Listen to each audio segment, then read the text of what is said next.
Turns out being the hunted is hard. The defending 5A Division II state champs South Oak Cliff, 0-2 to begin the 2022 season. Tonight, looking to bounce back, but facing another massive test against a loaded Desoto Eagles squad. 8th-ranked South Oak Cliff on the road to face 15th-ranked Desoto in a juicy non-district clash of brand-name programs in Texas, coming your way next on Friday Night Football. Hello again, ladies and gentlemen, and welcome to Desoto. Mike Leslie here with Glenn Stretch Smith this week. And Glenn, this is a pretty salty little matchup. Two really good programs, but two teams that are kind of trying to bounce back off of tough starts to the season. And that's what's happening with everybody right now, Mike, in high school football. You see all of these teams are wanting to play up. They're wanting to play up, so when they get into district play, hey, they know what it's like, and they know what it's like to say, hey, we got to get to the playoffs, and we got to get our team to playoff level right now. South Oak Cliff, of course, coming off of the magical run to a state championship a year ago, the big upset of Aledo in the regional final, then continued on their way into the title game, winning the first state championship for a Dallas ISD program since, well, take your pick, 88 Dallas Carter. They got vacated, 58 Booker T. Washington in the PVIL. Got to go all the way back to Sunset in 1950 for a recognized UIL state championship. It had been a minute, but a special, special moment for this program. Meanwhile, for Desoto, a team that is loaded in terms of the skill positions on the offensive side of the football, but also trying to bounce back. They lost to a St. Francis team out of Maryland that is ridiculous, legitimately ranked number one in the country by some publications, so they're trying to bounce back as well. Yeah, and any time you play up, Mike, I mean, you want to come back and say, hey, now we're where we belong. We're going to put our speed on the field, and that's what you're going to see tonight. Both these teams are loaded with speed. And speaking of that speed, we get a one-on-one matchup tonight that is just ridiculous. First off, from South Oak Cliff, our player to watch, Manny Muhammad, the cornerback on his way to Texas, 43 scholarship offers. This kid's incredible. No, and he is. I mean, you see his feet, you see how he breaks on the football. You can see why he has those offers. Meanwhile, Jonte Cook from Desoto on the opposite side, and these two will be one-on-one a lot of the night tonight. Cook is the best wide receiver in Texas, a 5-star prospect. He, too, is headed to Texas after getting 41 different offers. These guys going head-to-head, I mean, that's worth coming tonight just by itself. Head-to-head, and you know what? If you're a Texas fan, you're excited to see what's going on tonight here in DeSoto. Maybe part of the future after they had a pretty decent run today against Alabama. Came up just short. Maybe these two kids will help in the future against Alabama. We just spent 5 minutes teeing this game up when really all we needed to say was South Oak Cliff and DeSoto. You're sticking around just off of that all by itself. This one will be fun. Kickoff when we return on Friday Night Football.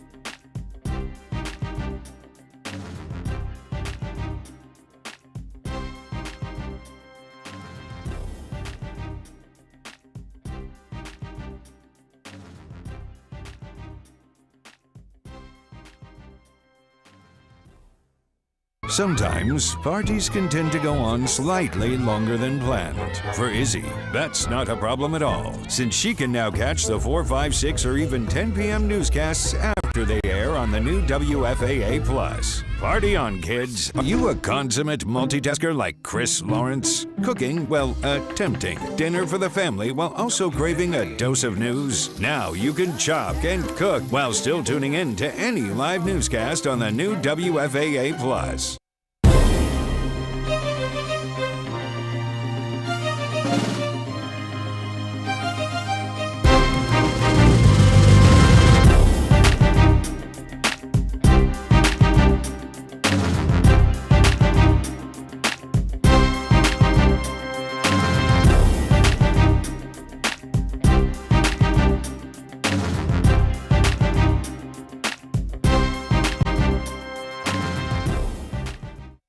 In a world filled with motion, we are the constant. Filled with storms, we are the calm. Filled with uncertainty, we are reassurance. We bring the truth. We bring hope, conviction, a legacy of grit, determination, honesty, and relevant reporting that doesn't just inform, but inspires. We are WFAA.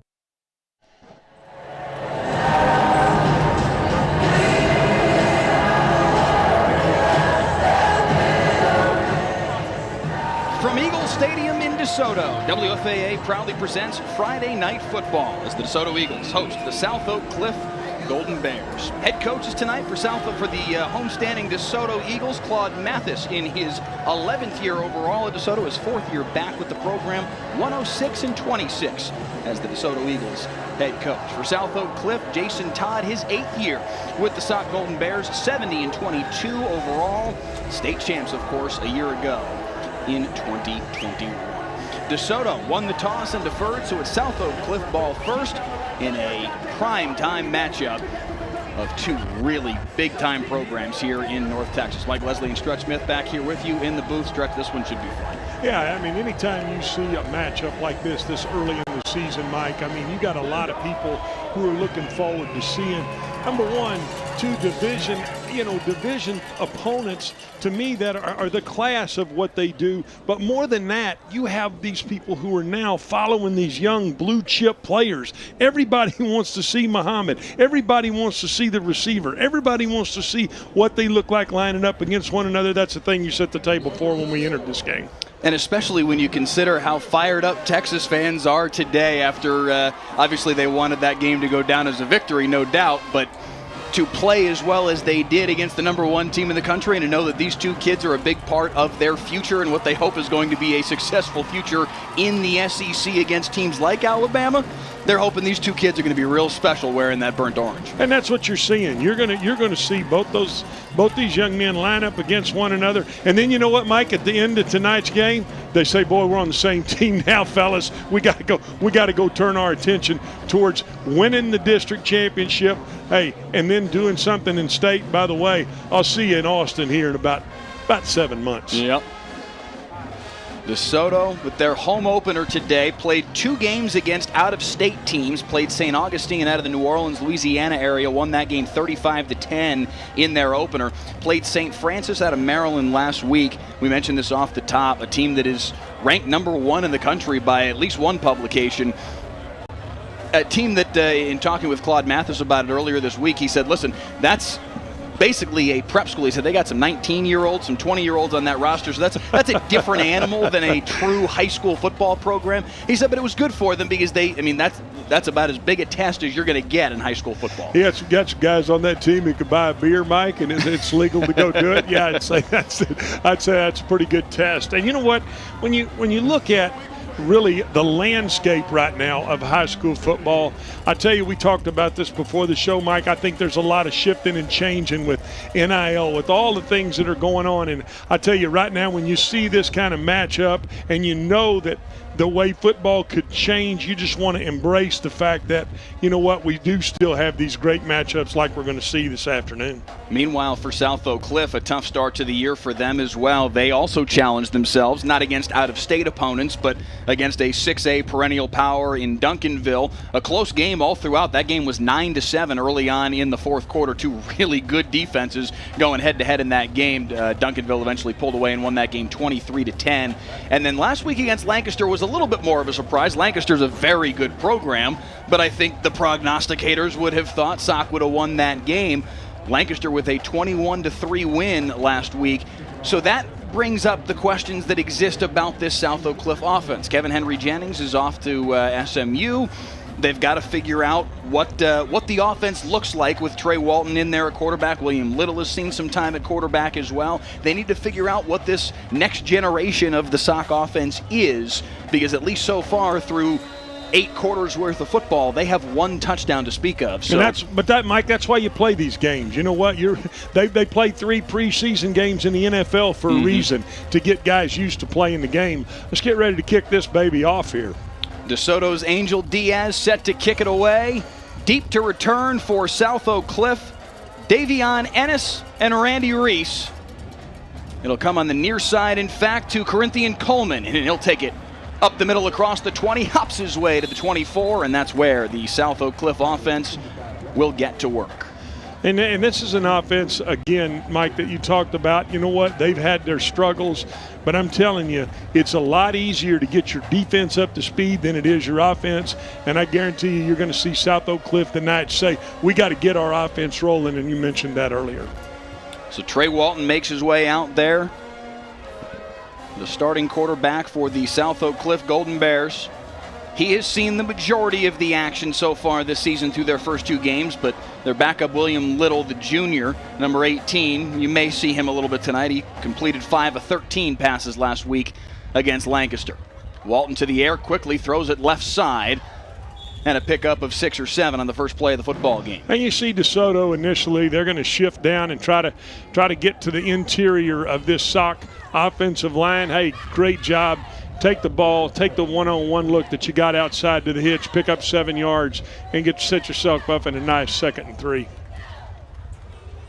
Davion Ennis on the receiving end, his first catch of this 2022 football season. He's new to the program, but a player that they're really excited about. Flag at the snap, maybe a free play here up the sideline, and look at that one-handed grab.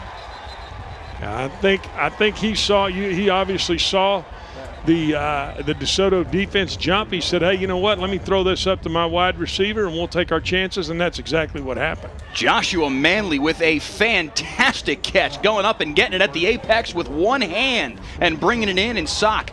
2 plays into the football game in DeSoto territory. DeSoto going to substitute a little bit here. Now you can see this, Mike. This is a 41 dime look. They got 6 defensive backs on the field. 1st and 10 for Sock here at the 43.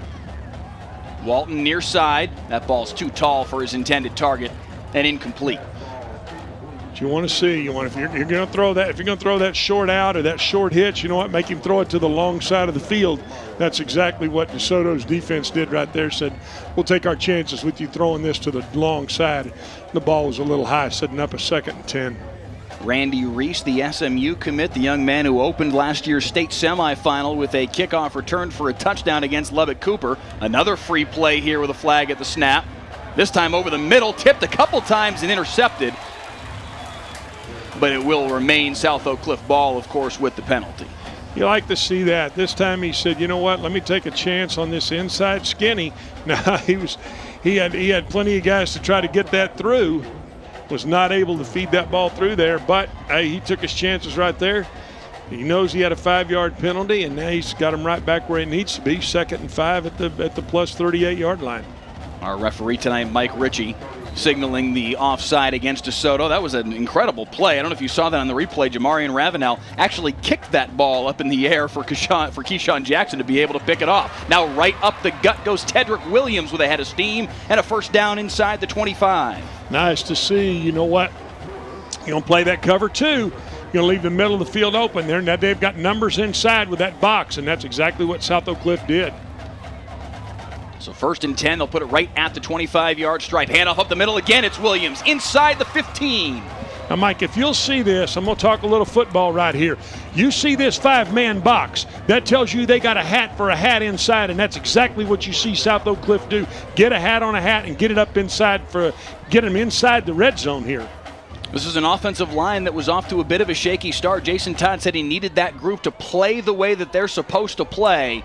Really nice start to the football game here for this Sock offensive line, opening some holes for Tedrick Williams, and it's 1st and goal.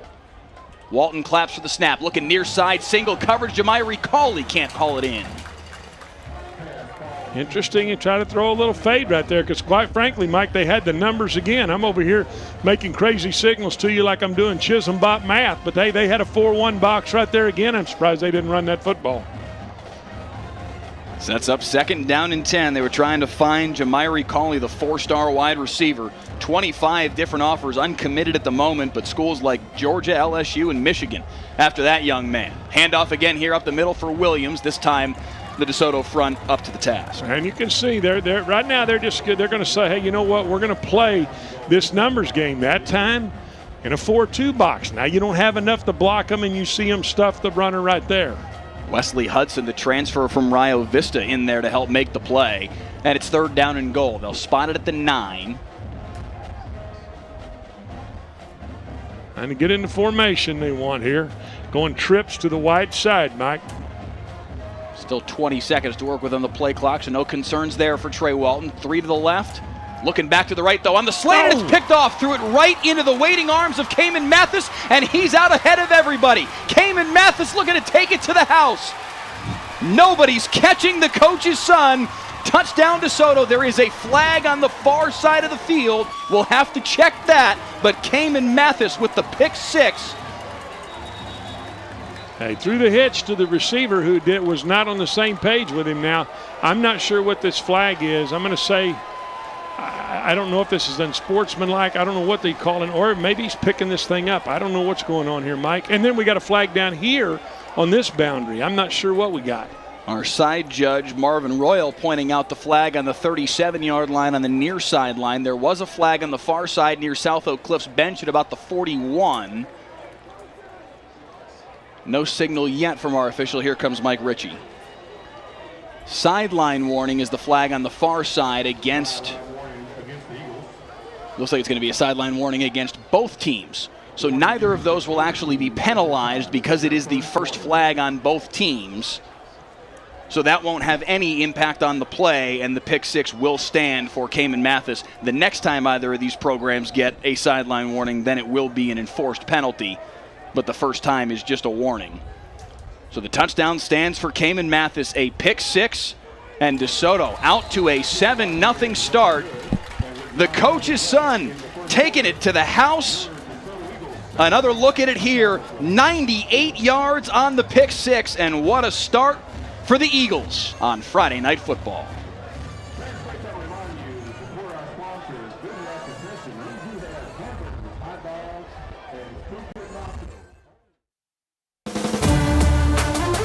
To the end zone for South Oak Cliff. Our brand new color commentator, Heckma Harrison. Heckma, welcome to the team. Man, I'm excited. Touchdown, Randy Reed.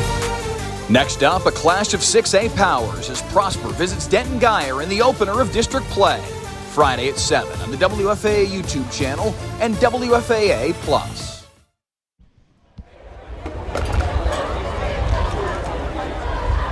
As we welcome you back to DeSoto's Eagle Stadium, 7-0 the score.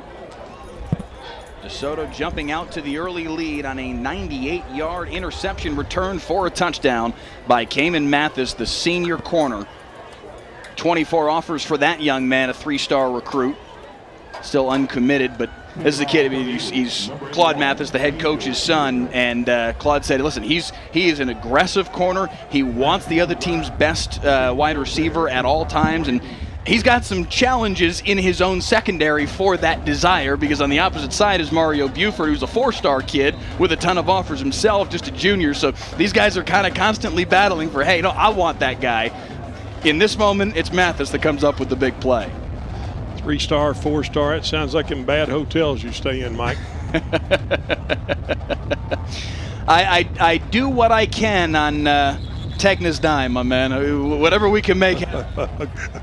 Good luck to a swell fella there. I understand. It'll be. Well, you know, it's South Oak Cliff. We're crapping around here, but boy, South Oak Cliff right there. You know what? They'd struggled offensively. They get it and go right down the field, and they do some great things offensively, and then throw the pick. You're down 7-0. That's, boy, that it takes the air out of the side. Look at this. I mean, you look at the South Oak Cliff sideline. I mean, it's if the air has been let out of their balloon already early in this football game. Especially because of how South Oak Cliff's last year has gone. They were so celebrated, and for good reason. They did an amazing thing back in December, going on that state championship run and bringing all of Dallas ISD along with them.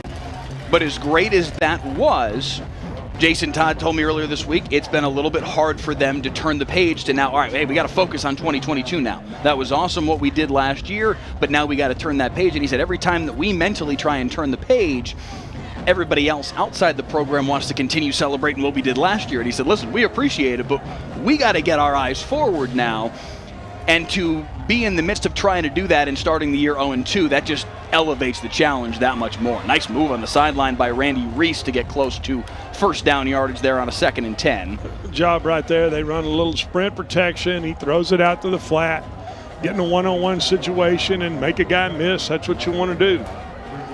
Sets up 3rd down and 2 here for the South Oak Cliff offense. 3 wides to the near side. Corinthian Coleman, the lone wide receiver, on the top of the formation. Handoff up the middle, but nowhere to go. Running right into the back of his own offensive lineman is Jaquan Green, and it's going to be 4th down and call it 3. Yeah, you see DeSoto is trying to shift their defensive line around. They're trying to stunt and stem a little bit and get South Oak Cliff uncomfortable. That time you get the push up front with your defensive line, your back's got nowhere to go. It's going to set up a punt situation for South Oak Cliff. Torrey Simon rather on the carry, a loss of about a yard. And South Oak Cliff forced to punt it away. Low line drive punt goes right through the legs of the return man. I don't think that it hit the South Oak Cliff return man, or the DeSoto return man, I should say. And they're just going to mark that as a down football. It went right through the legs of Dalen Singleton, but I don't think it hit him. No, I don't think it did either. Usually, Mike, if it did hit him, you'd see this side judge throw a beanbag there. Yes. He did not throw that, and so I assumed, like you did, hey, that ball kind of football with 2 points on it and an oblong object. It can make some crazy bounces, and that's you see it happen all the time. Dalen Singleton fortunate on that punt that it did not ricochet off him, because South Oak Cliff was there to recover it, thinking that maybe they were going to steal a possession there. Instead, ruled a downed football at the 15, and out comes this DeSoto offense for the first time today. Already staked to a 7-0 lead, 4 minutes and 7 seconds into the football game. DJ Bailey, their starting quarterback, hands off up the middle on the first play of the football game for DeAndre Ryden, and he picks up 5. Yeah, they're gonna try to spread. You can see with their look at that. Look how wide their splits are, Mike. They're gonna try to spread this South Oak Cliff defense out a little bit, run this football inside. Lowering his shoulder is Ryden right into the chest of Dylan Brown Turner. Give him maybe 2 on the play. It'll be 3rd and 2.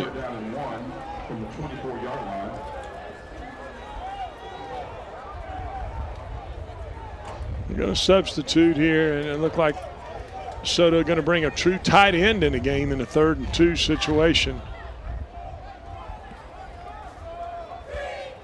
Tight formation on both sides of the offensive line. Handoff up the middle, squirting through and picking up the first down out across the 35-yard line is Ryden once again.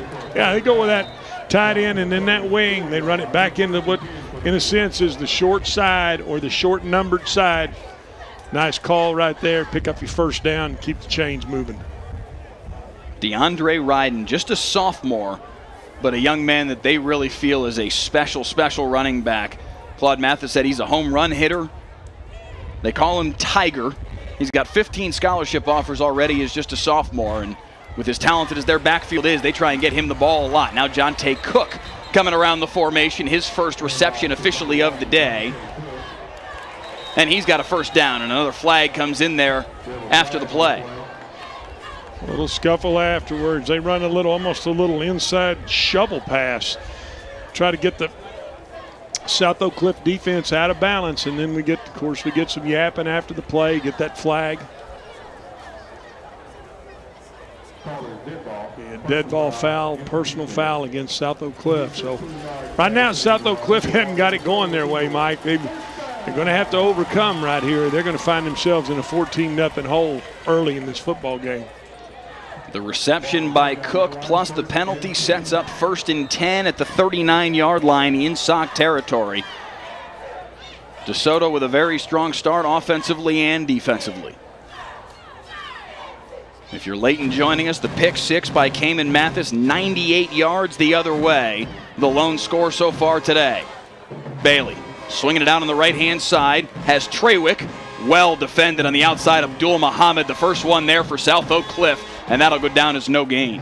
Good job by the South Oak Cliff defense right there to rally to the football. That's what you want to see. 5, 6 guys rally into this football after they throw that swing. 1, 2, here comes 3, 4, 5, 6. I mean, there's 7 guys in the picture rallying for South Oak Cliff defensively. We mentioned it off the top of the broadcast, the matchup one-on-one. Number 1 versus number 1. In fact, Manny Muhammad and Jonte Cook. That is the top of your screen right on that 40-yard mark. The two of them head-to-head tonight should be fun. This time it's play action, flag at the snap. Quick throw near side. That's complete to Cedric Harden. He'll lower his shoulder across the 35, and we'll check the flag. I'll throw a little wide receiver screen out there and see if they can get him in the open field. We'll see what this flag is. Preliminary signal is offside against the Sock defense.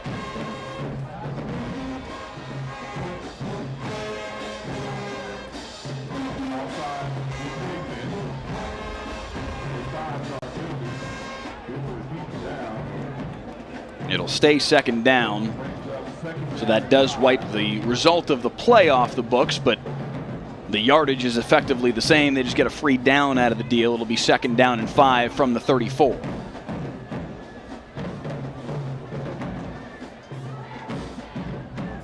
Wide receivers 2 by 2 on either side in a stack.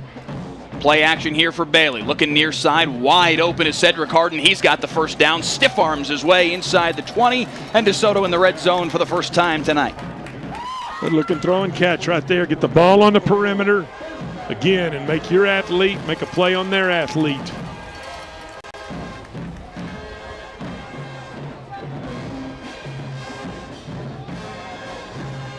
Looking near side again, this time pressure on Bailey, rolls out and just has to throw it away over the head of Cedric Harden. That pressure by the South Oak Cliff defense right there. Pin their ears back and say, you know what, we're going to come after you. Quickly in the backfield and forcing the throwaway by DJ Bailey. So second down and 10. Bailey, a first-year starter on varsity here for the DeSoto Eagles. Flags at the snap, and that looks like it'll go against DeSoto this time. I wasn't expecting the snap. He got the snap right there. He's lucky he caught that snap, quite frankly, Mike. As somebody who played the position, that was always the worst thing. When you called the snap count, and somehow you free, and I've done it before, it's very possible to be in the huddle, hey, we're going on 2. You get to the line of scrimmage and you just blank on, what did I just say 8 seconds ago? But it does happen. Second and 15 now after the penalty. We'll flip once again to Cook, but this time the Sock defense there to capitalize on it. Another flag on the play, though, at the snap, and this may be another offside against Sock.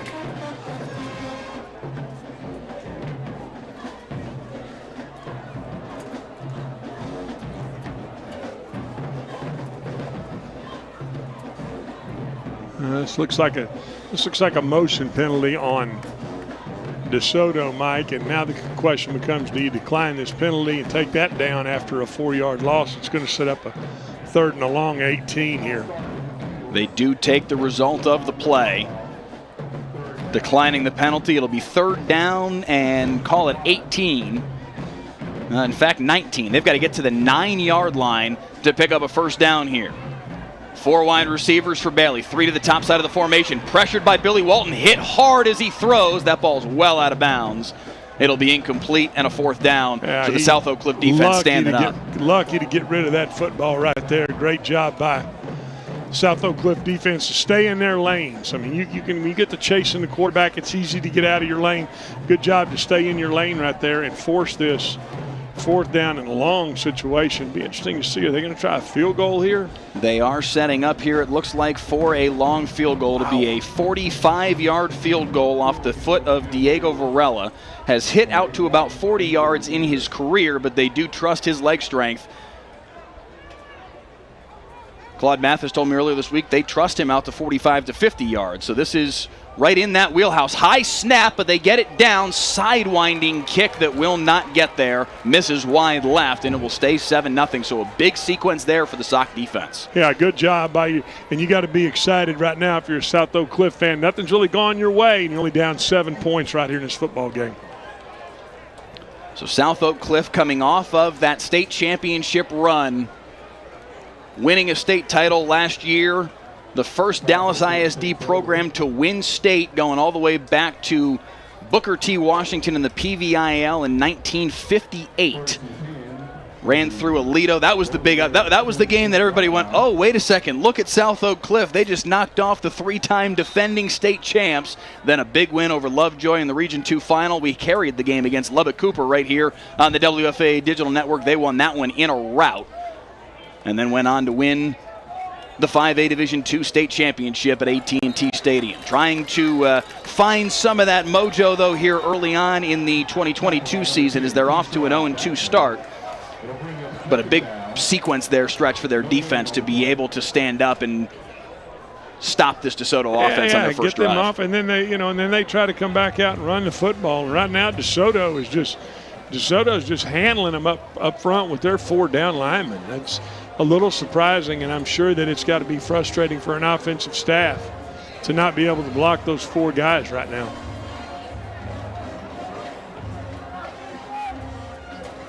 Motion across the formation there. Walton trying to find a man, flips it upfield, has it just a bit too far for his intended target. Behind the defense for South Oak Cliff was Jordan Mays, but he couldn't quite run underneath it. Hey, he saw his quarterback scramble, and he took off, which is what you want to see. If you're short, you go deep. If you're deep, you come back. He just overthrew him just a tad. Boy, that could have been a big play. Instead, 3rd down and 9. They'll have 3 wide receivers to the top of the formation here for Sauk, who did drive almost the length of the field on their opening possession of the football game. Had a couple of really nice plays, but the pick 6 negated all of that, and now on their 3rd possession of the day trying to find that momentum once again.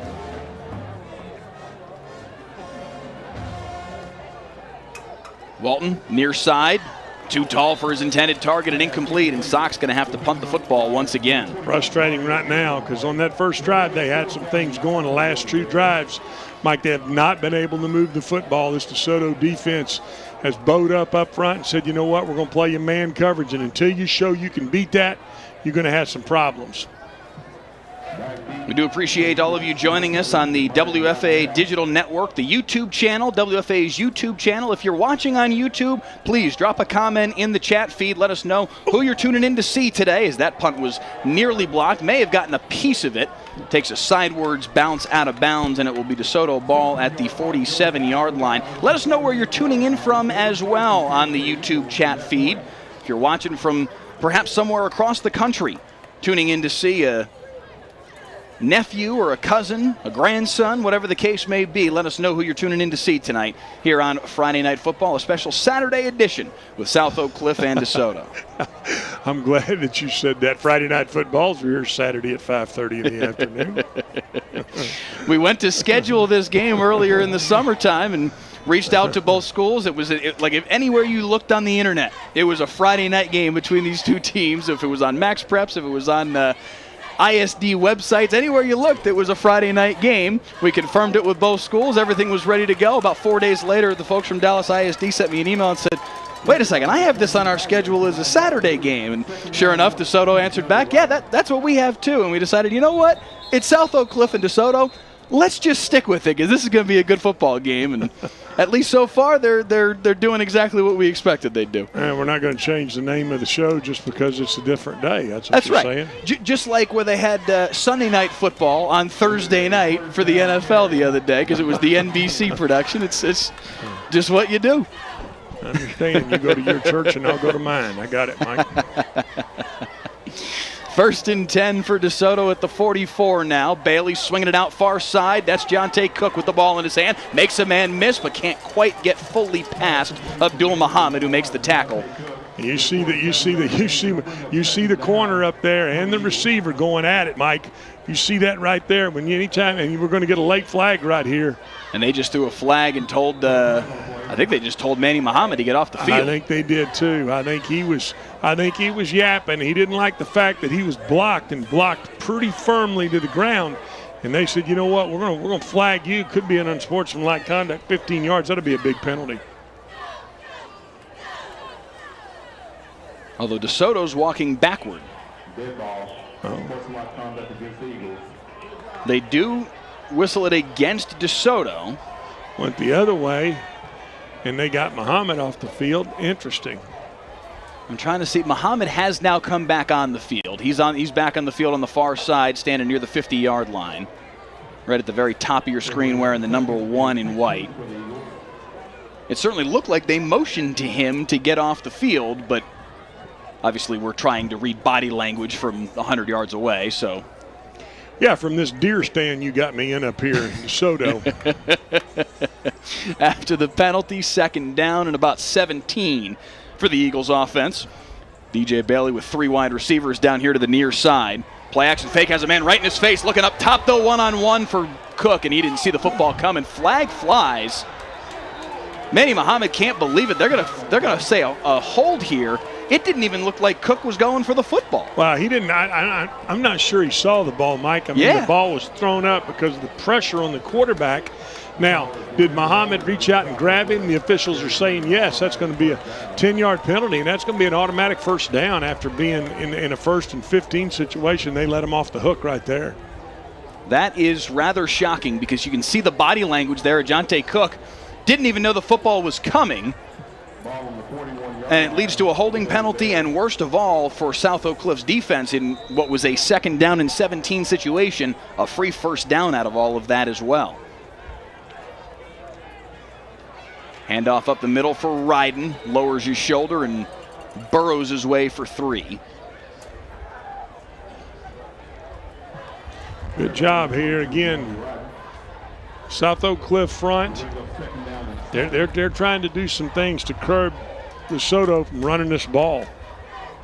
2nd and 9, quick swing near side for Ryden. Pursuit doesn't quite get to him. He gets the corner, and that will be just shy of first down yardage for DeAndre Ryden, the sophomore running back. Boy, the safety came flying in there for a safety for Sock. He just didn't take a great angle. He read that, recognized it really well, just wasn't able to finish the play. 3rd down and a yard. Handoff for Ryden, big hole, first down inside the 25. Good job of cutting that backside. That's how you run with your eyes. You see everybody stun hard inside, you bounce that thing outside. That's what you call running with your eyes, Mike. I'm going to coach you up a little bit here. Samaje Gasaway hanging onto his shoestrings to secure the tackle. Otherwise, he may have had a bigger chunk than just that. Now Bailey's going to keep it himself off the read option. Gets inside the 20-yard line, give him 5 on the carry. Read option inside. He keeps it out the back door for a 5-yard gain. We'll be inside 2 minutes here. Handoff Ryden once again. Lowers his shoulder into the pile. Antoine Stewart on our Facebook, on our YouTube live feed rather, says watching from Grand Prairie, Texas. JP Fagerback says he's tuning in from Oslo, Norway. Dion Payne says he's tuning in to watch Tiger and DJ. That's Tiger Ryden, the sophomore running back from DeSoto. Quick throw near side. Cedric Harden trying to make a man miss. Does. Inside the 10, still on his feet. Inside the 5, Cedric Harden, the transfer from Cedar Hill, down inside the 1-yard line. Good job by that young man. Again, anytime you can make that first one miss, then he cuts back inside, gets his shoulders going north and south, almost put that ball in the end zone. 1st and goal, DeSoto at the 1. It's Ryden to the right of Bailey. He'll get the football, and he's in. Touchdown DeSoto. DeAndre Ryden with his first touchdown of the season, and DeSoto out to an early 2-score lead in the 1st. Good drive right there. Being able to overcome some penalties, and they were able to get down in the red zone, hammer that ball in there, impose your will. That's what you want to see as an offensive staff. And DeSoto right now is going to try to take charge of this football game, up 14-0 at the end of this first quarter, Mike. On for the PAT here for DeSoto is Angel Diaz. We saw them try a 45-yard field goal with him on the previous possession. A high snap dinged their chances at punching that one through. This time on the PAT, like clockwork, and a 14-0 DeSoto Eagles lead. DeAndre Ryden, the sophomore. Think about how good you got to be to play as a sophomore at DeSoto. He's in the end zone, and DeSoto with a 14-0 lead on South Oak Cliff late in the 1st on Friday Night Football. I'm Jason. And I'm the other Jason. We're the co-hosts of Y'all-itics, the unofficial political podcast of Texas. So each week we invite on change makers for cold beer and candid conversations into the issues really affecting Texans. Yeah, and we're bringing in diverse viewpoints so you get to listen and really understand. This is solid information and a deep dive you're not going to get anywhere else. Not to brag. Just to brag a little bit. Okay, a little. We've been trending and making headlines. Plus, we have more than 1 million downloads. And still counting.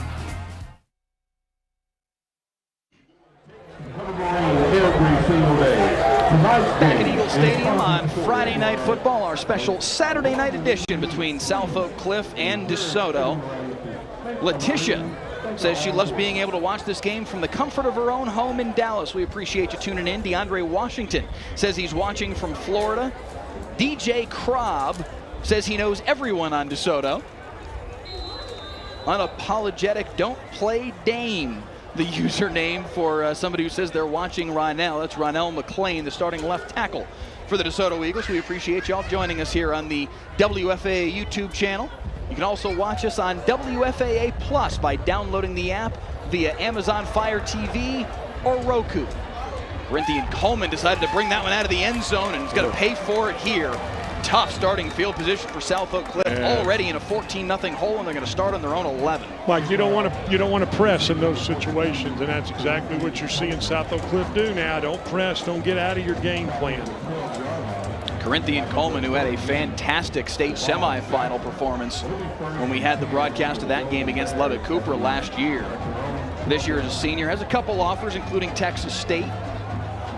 Trying to make a play there, though, on special teams, and to your point, may have been wiser to just take the knee and bring the ball out to the 25.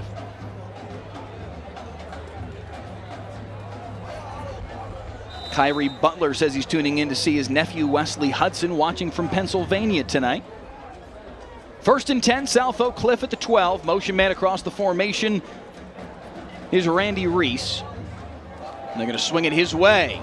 Makes the first man miss. Can't make the second man miss. Cayman Mathis there for the tackle. Yeah, got to get some help out there from your receiver now. The receiver's got to block that corner. Great job by Mathis of getting inside and coming and chasing the football with a great angle.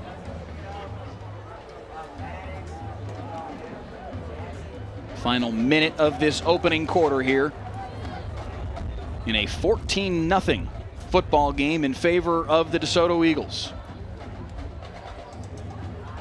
Handoff Williams. Good leg drive, lowers his shoulder and pushes the pile forward out to the 21-yard line, just shy of first down yardage. That's what you like to see as a running back. You see two coming inside. He didn't try to either go one way or the other. You see two, you split two. That's exactly what you saw him do. He's setting up a 3rd and 1 here.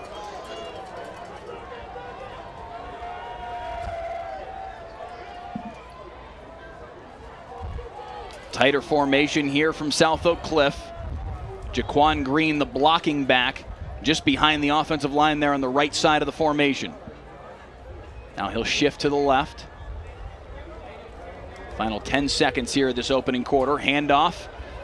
It's going to be real close. Going to depend on the spot. The far side line judge was standing right on that 22-yard line. If that's where it does get put down, that'll be enough, just barely, for a first down. Yeah, looked like where the side judge came in. Now he right foot spotted this. I think they're going to measure this, Mike. It's going to be really close. No, they went ahead and moved the chains here. We're going to get the end of the first quarter. So they moved the sticks, a first down, and will be the end of the first quarter. 14-0. 14-zip DeSoto, a defensive score and a DeAndre Ryden touchdown run. And the 15th ranked Eagles, one of the top teams in the state in 6A, leading in their home opener on Friday Night Football.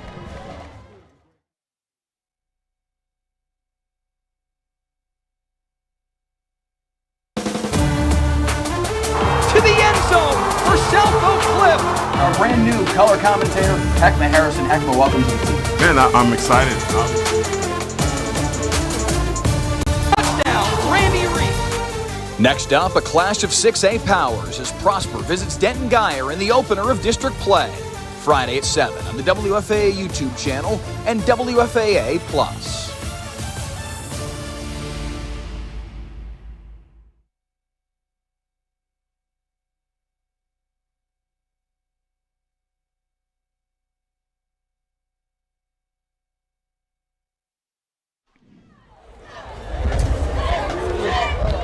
Eagle Stadium in DeSoto. 14-0 our score after one period of play. Cayman Mathis opening the scoring tonight for the DeSoto Eagles. Sock drove all the way down the field stretch, but a 98-yard pick six, not quite 3 minutes into the football game, really quickly turned this game on its ear for South Oak Cliff, and they've been kind of spinning their wheels ever since. Quite frankly, like you're saying, I mean, I really think it's hurt the Sock offense, their confidence, because they were able to move that ball down the field, and then the next two drives, they haven't been able to get anything going. So you like to see this right here, get a good 3rd and 2, get that push up front, get yourself a first down, and get the ball out from the shadows of your own goalpost after a not so wise job to return that kickoff. The fresh first down and 10 from the 22-yard line here for Trey Walton, looking over the middle into a lot of traffic. Big hit at the moment the ball got there. Randy Reese couldn't quite squeeze it. Boy, I thought we might get a targeting foul right there. Boy, watch the safety come in right there. Whoa. Bang, bang play, but we do have a flag back behind the quarterback, Mike. I'm not sure what that is. Jaden Milliner-Jones, the one who laid the wood to Randy Reese. We'll check the flag here with Mike Ritchie. It's going to be a personal foul, a face mask against South Oak Cliff here. That's going to end up being a half the distance to the goal penalty. They're going to bring that ball back to the 11-yard line. That is a killer for South Oak Cliff. Boy, face mask, that's got to be one of those situations where you get locked up as an offensive lineman and you get your hands up. But boy, when you grab the face mask, that is not good, and that's going to, like you said, I mean, that is a rough penalty. It will remain first down, but it's going to be first down and 21 from the 11-yard line. Have to get all the way out to the 32-yard line to pick up a first down here. And college education work you got, Mike. Way to go. I do what I can, Stretch. I understand. You got that math degree. I thought you were a zoology guy. I didn't realize you were that sharp at math. Speaking of numbers, 1,100 of you with us right now on the WFAA YouTube channel. Please, if you would, share the feed around and let folks know they can tune in tonight for what should be a really good football game. Tedrick Williams here with a nice carry up the middle to earn back some of those penalty yards. Really good carry right there, and he almost spit that out the back door, Mike. I mean, that was really, really close. A job by the front of South Oak Cliff to get a hat on a hat.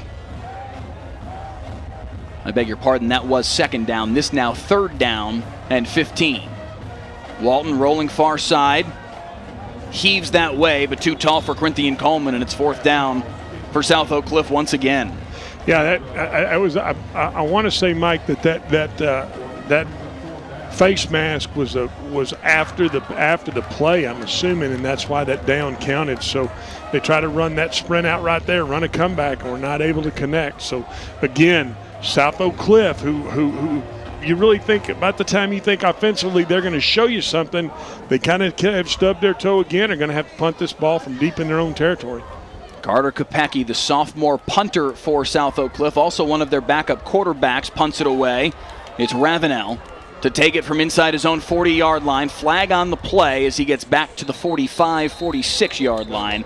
And we'll check the penalty. Kopecki, meanwhile, the sophomore punter, I mentioned also one of their backup quarterbacks, already seeing some clamoring in the YouTube comments. Can we see 12 for Sock already? Booty Row 304 says in the comments.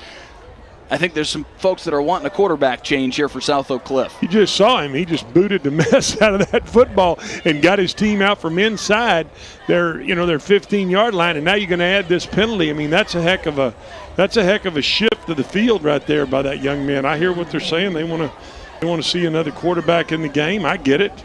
Right now, until Sock gets their running game going, Mike, I'm not sure that it really matters from a quarterback standpoint. You got to be able to get a hat on a hat and run the football a little bit. You see Claude Mathis frustrated with the call here as the penalty is going to drop DeSoto all the way back to their own 30-yard line. And Mathis is giving him an earful right now. Whenever you can see his visor move from up here in this deer blind we're in, is that guy? I'm assuming you made that correct assessment.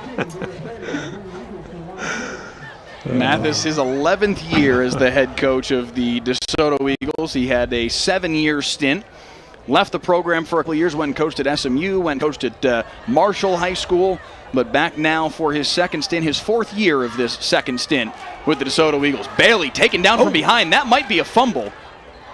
That ball certainly went backward. It came behind him. Yeah. I'm not sure what they calling here. Did they call that that his knee was down, Mike? Holy cow, that was kind of a funky play.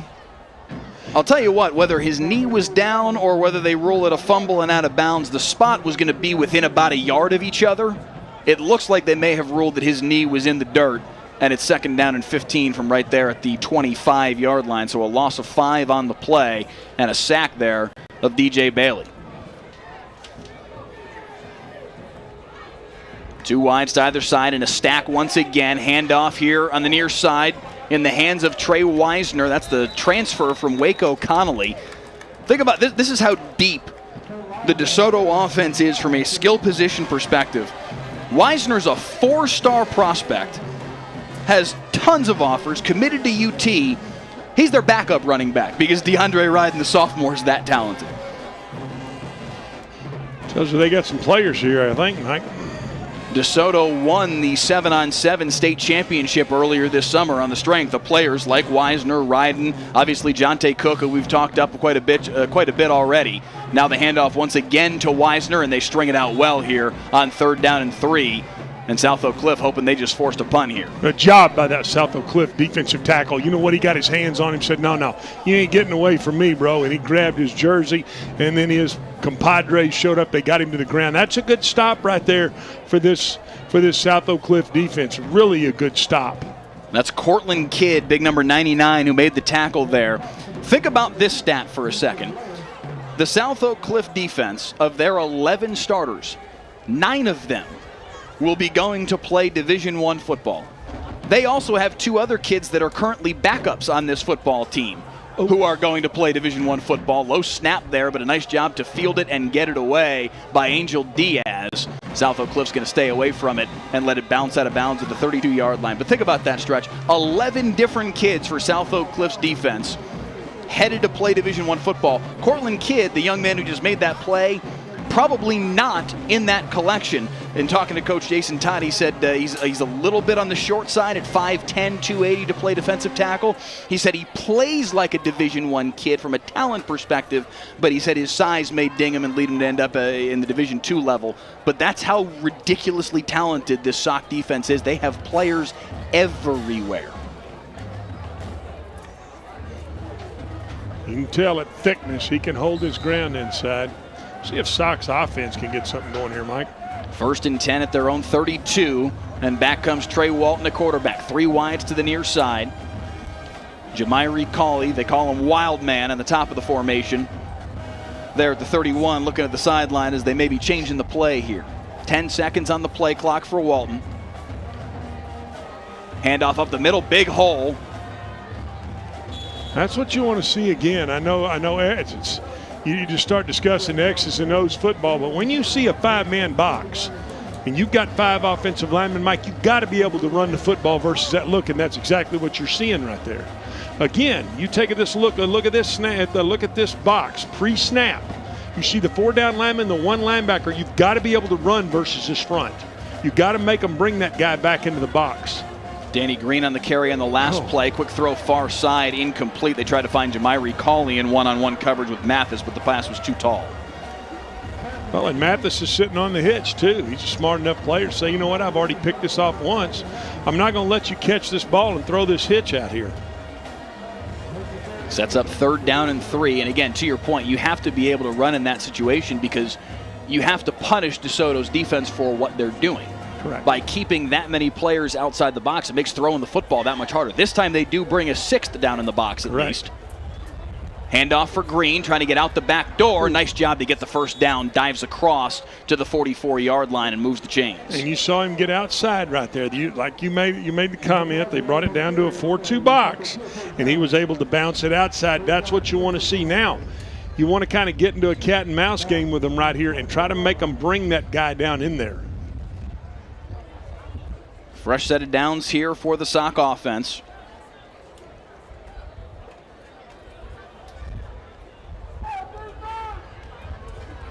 Teach you a little football here, Mike Leslie. I'm taking notes, baby. I'm trying to learn today. Walton on the pump and go, looking up the sideline. One-on-one for Cauley, but again, too deep. And there, step for step with Cauley, was Cayman Mathis once again. Now they try to run the hitch and go on him, and he said, "You know what? No, you're not running that hitch and go." Good job on the coverage, golly. You see why that young man's got offers. Not only is he a good football player, Mike, he's a smart football player. Hard to get smart guys. When you're the coach's son, that kind of lends itself to that, doesn't it? Yeah, I think that's what it means. 2nd down and 10 here. Handoff for Green, but this time DeSoto's front up to the task in a big way. Marshall curving there to close it off. Maybe a gain of a yard. We'll set up a 3rd long 9, and that really has not been a good down for this Sock offense. They have not been able to really convert anything over about 3 or 4 yards on that on a 3rd down situation. So DeSoto, I guarantee, is going to pin their ears back right here, and these corners are going to get to about 10 or 12 yards, and they're going to squat and try to break on this football. Credit to Keyshawn Jackson on that last tackle as well. He was there quickly, the middle linebacker. Walton, trouble, throws far side, incomplete. They try to run the sprint out, and you saw the right defensive end get up the field and just shut that down.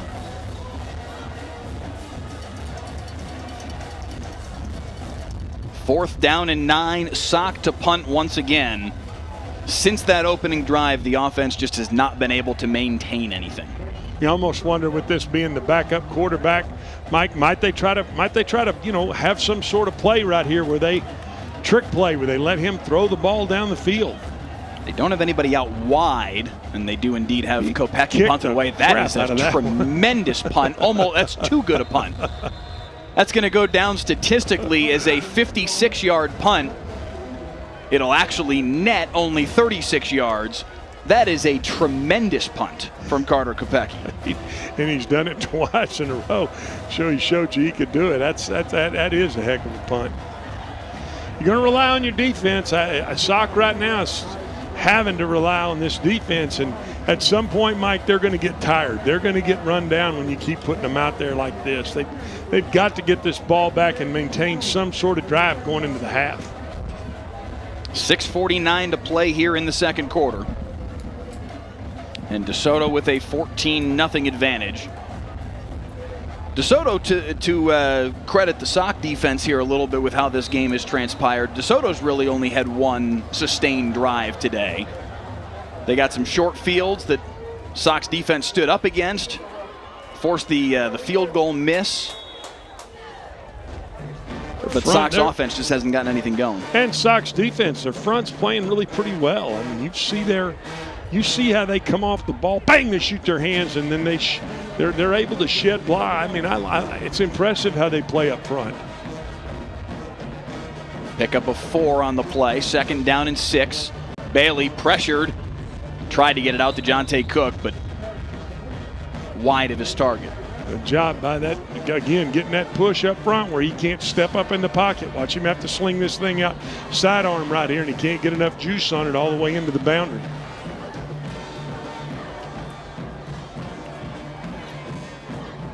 Third down and 6, another big spot here for this Sock defense to try and help stem the tide a little bit and give their offense another chance. Walton trying to set up the middle screen, and Billy Walton's going to get to him. And a big sack here for Billy Walton, the senior defensive end. A huge loss on the play, and it's 4th down. Yeah, he tried to spin out of that, and you know what? Sock is, again, they're very disciplined with what they do with their defensive front. So a nice job right there of getting to the quarterback. And really, they're going to shift this field right here before the first half ends. Try to say, hey, let's see if we can get a short field and get our offense going and get back into this football game. Jamari Lay out to punt it away this time for DeSoto. Standing at the 42-yard line for South Oak Cliff, waiting to receive the punt. That's a high snap, and it's a safety. Right over the head of the punter, Blair. And it's a safety and 2 points on the board for South Oak Cliff. And you might as well just leave that returner, back him up about 30 yards and say, you know what, we'll take the 2 points, and we're going to get good field position right here with this football, Mike. Look at this. Look at the coaches over there on the South Oak Cliff sideline. That's the kind of thing that you need to get your football team with some juice. They're waving the towels. Got a little gas in there. You know what? They're going a little bit. Let's see if they can get something going here. So the snap over the head of the DeSoto punter, Winston Blair, goes down as a safety in the first 2 points of the football game for South Oak Cliff. And now DeSoto will have to kick it away. So an opportunity here late in this first half for South Oak Cliff to maybe try and find that momentum that has evaded them really since that opening drive went bust at the very end. Absolutely. They've got to get something going offensively. And you know the coaches know that as the band and the cheer squad decides to make their way down for their halftime performance. Nice crowd here today on a sun-drenched day, Mikey. 11,000 seats, the capacity here at DeSoto's Eagle Stadium, and certainly on the near side, a lot of those seats filled up, and on the far side, a nice showing from the South Oak Cliff fans as well. The bands beginning to make their way down to the field. We will show you the halftime show from both bands coming up in just a little bit. The South Oak Cliff New Soul of the South marching band and DeSoto's Eagle Band will both perform. Trouble there, but scooped up, and now a nice return out close to midfield by Randy Reese. Good job going up, and yeah, ball was a little short. He didn't panic. He picked the ball up, got north and south, and got his team really good starting field position right here. So after DeSoto kicked it away from their own 20-yard line after the safety, 2 points on the board for Sock, and 1st and 10 for the Golden Bears offense at the 47-yard line.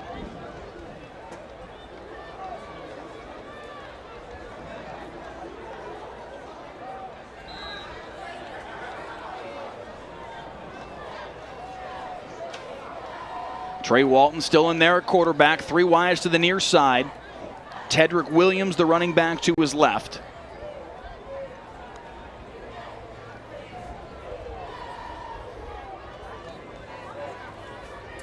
Williams with the handoff, stutter step in the backfield, but nowhere to go. Stood up after a gain of a yard.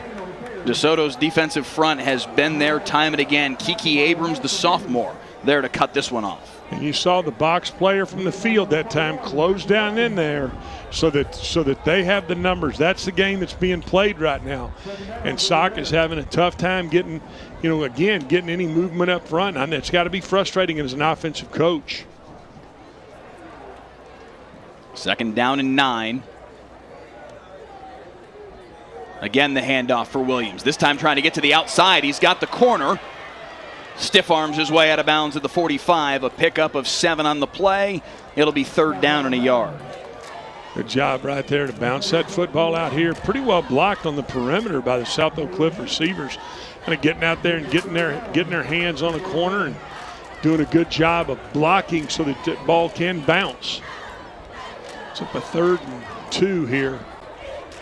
Boy, this is a situation where South Oak Cliff, this is almost a 2-down situation, Mike. I mean, it really is. You got to try to get something going here before the half. Especially in this neighborhood of the football field, you'd think that they would try and go for it, and it looks like they're going to have to make that decision right here as the run goes here with Danny Green, and he is short of the line to gain, maybe picked up 1 of the 2 yards he needed. They're going to keep the offense out there. They're already waggling the play. We talked about it being 2-down situation. It is. Very quickly back to the line of scrimmage. Low snap. He's going to try and keep it himself, and it's going to be real close. The far side spot looks like he's going to be short. The near side spot looks better for South Oak Cliff. And that's who's got it, is the near side guy. He left foots it. That's a 1st down. Good job by the quarterback right there. Take that ball and just get it up in there. They will call for an official timeout to measure, but you're right, the head linesman having the spot on the near side certainly looks like he's got enough for a 1st down. Not by much, but I think he does have it. And with 4:13 left to play here in the 2nd quarter, South Oak Cliff needs this 1st down in the worst way. Side judge up on the top, Mikey. He looks like he had a little bit of that chicken spaghetti you had before the game. Coming in there to spot that. Either that or some of those mother's cookies you're over there. You got your package of cookies. You got one of everything. They got half a biscuit, a Coke. Just trying to set the scene here. I'm just trying to survive my way through to midnight stretch. That will be a first down, just barely. DeSoto thought they had it, but the official signal from Mike Ritchie is first down. That's that left foot from this side spot down here that helped them get that. Hey, maybe it's a break South Oak Cliff needed.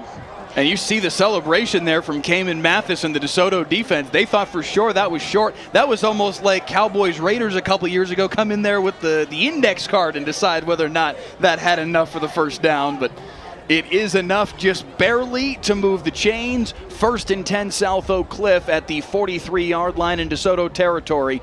4:13 to work with to try and inch closer in this football game.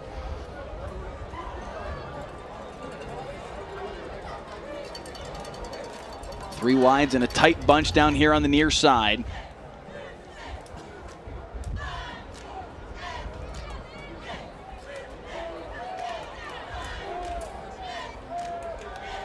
High snap and a nice catch there by Walton. Stepping up, gets hit as he throws.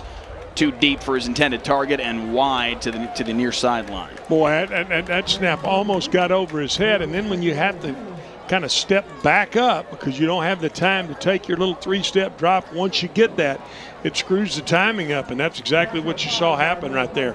Then he kind of has to step up in the pocket. The receiver's not there. The ball goes over his head. Sets up a 2nd and 10 and a bunch of guys over in the press box for the South Oak Cliff coaches that aren't very happy. Nehemiah Dewberry, the senior center for South Oak Cliff, does a real nice job for him, but needs to take a little heat off of that snap for Trey Walton's sake. 2nd down and 10 after the motion sets up wides on either side with 2x2. The handoff up the middle here for Danny Green and nowhere to go once again. And again, it's Keyshawn Jackson having a nice night tonight for DeSoto. Yeah, they're pinning their ears back up front, Mike. They're just saying, you know what, we're gonna come get after you. And that's what you're seeing this DeSoto defense do. And Kiki Abrams, the sophomore defensive end, first on the scene to take him down right at the line of scrimmage. It'll be 3rd down and 10. It will be DeSoto ball to start the second half. Both teams still with all 3 timeouts to work with here in the final 3 minutes and change of the second quarter. Walton clapping for the snap. Now they'll look far side. Offensive coordinator James Gish changing the play. A little bit of an awkward snap there, and it will get flagged for a false start. Whew.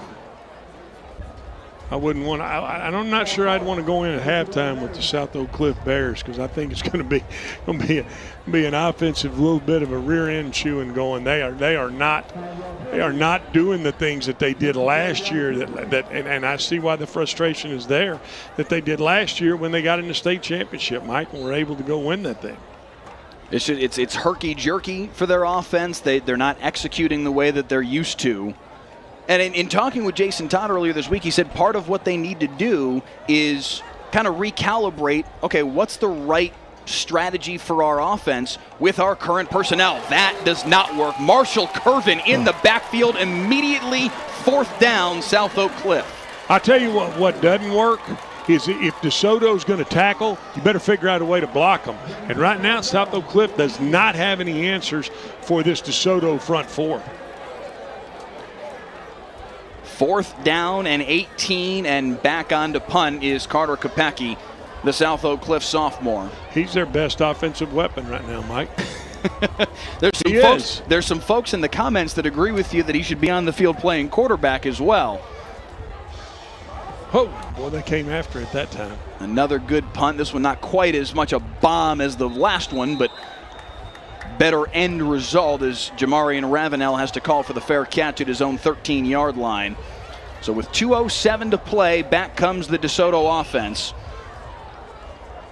with a 1st and 10.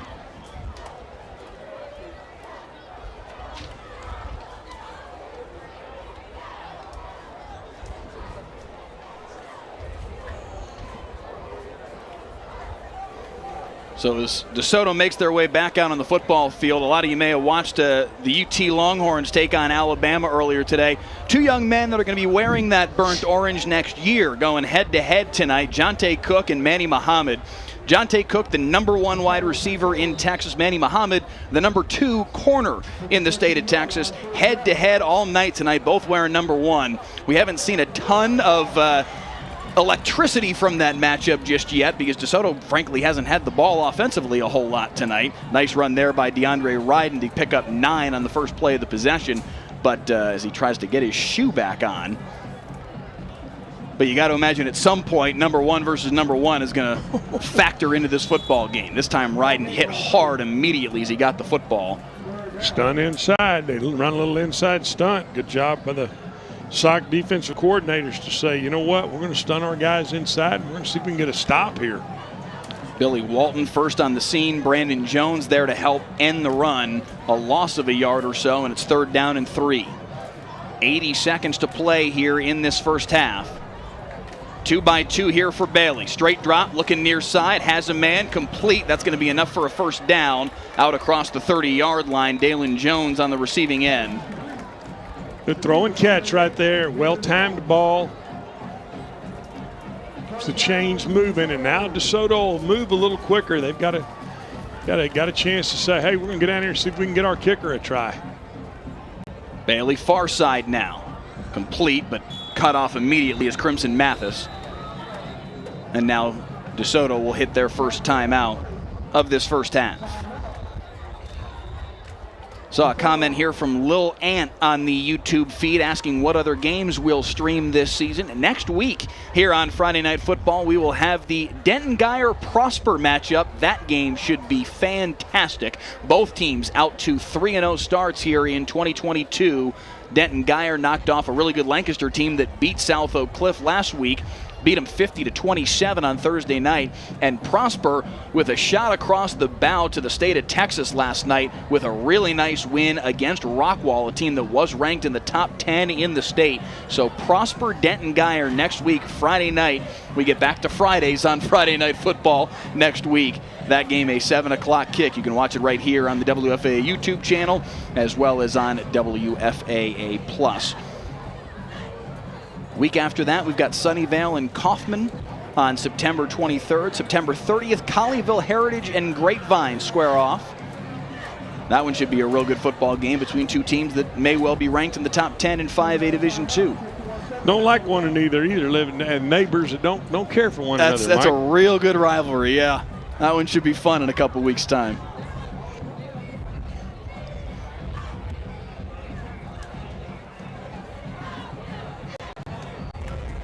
So out of the timeout, 51 seconds to play. They're going to change it now and put 55 on the board. The officials changing the timing here just a hair. 2nd down and 8 for DeSoto. Ball at their own 34-yard line. Looking to see if they can steal a couple more points here before the break.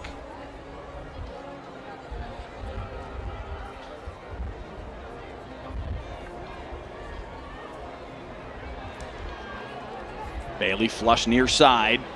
Fires too tall for his intended target. Good job, secondary coverage right there. We got a player injured, but that was a good job by the Sox secondary right there, Mike. Player down here for DeSoto is Leon Brigham. They've already had enough injury concerns on the offensive line this season. Dylan Johnson was their starter at right tackle. They lost him for the year. Now Brigham sliding from right guard to right tackle, and he's getting up a little bit lame after the play.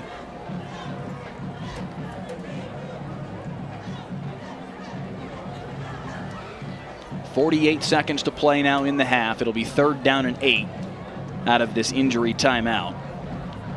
Comment from Unapologetic Don't Play Dame on the YouTube feed, talking about a couple of games that are coming up over the course of the next few weeks. He mentioned Denton Ryan and Aledo. We actually have that game, Denton Ryan versus Aledo at Denton Ryan. That game's coming up on October 21st here on Friday Night Football. Those of you that are DeSoto fans will be back with DeSoto on October 28th for their game against Duncanville right here at DeSoto's Eagle Stadium. And then we wrap up the season on a Thursday night, November the 3rd. A lot of coaches like to play that final week of the regular season on Thursday night to give their players an extra day of rest going into the playoffs. So we'll do a Thursday night game to wrap up the regular season. Lovejoy and Melissa, two teams that need to kind of find themselves early on this season. They've both had some struggles in the first couple weeks. Friday night football on Thursday night, Friday night football on Saturday. Mikey, you do it all around here. I like that. We'll go wherever the games are, my man. Out of the timeout, 3rd down and 8. Bailey trying to direct traffic. Has a man. It's Crimson Mathis. Mathis has got a head of steam across midfield. Inside the 30. Will they catch Crimson Mathis? Stretches for the pylon. They're going to mark him out of bounds at the 1. There is a flag down at the 33-yard line. It's going to be an ineligible man downfield against Desoto. All of this is coming back.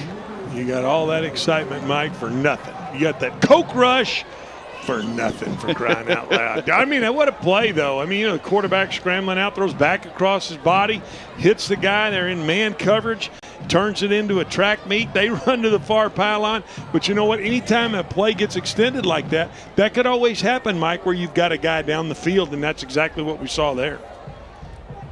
Would have been 1st and goal at the 1-yard line for Desoto, going in trying to add to their 14-2 lead, but an ineligible man downfield wipes it all away. Great play by DJ Bailey, directing traffic, finding Crimson Mathis, and led Mathis perfectly so that he could then run away from the defense. But it all comes back.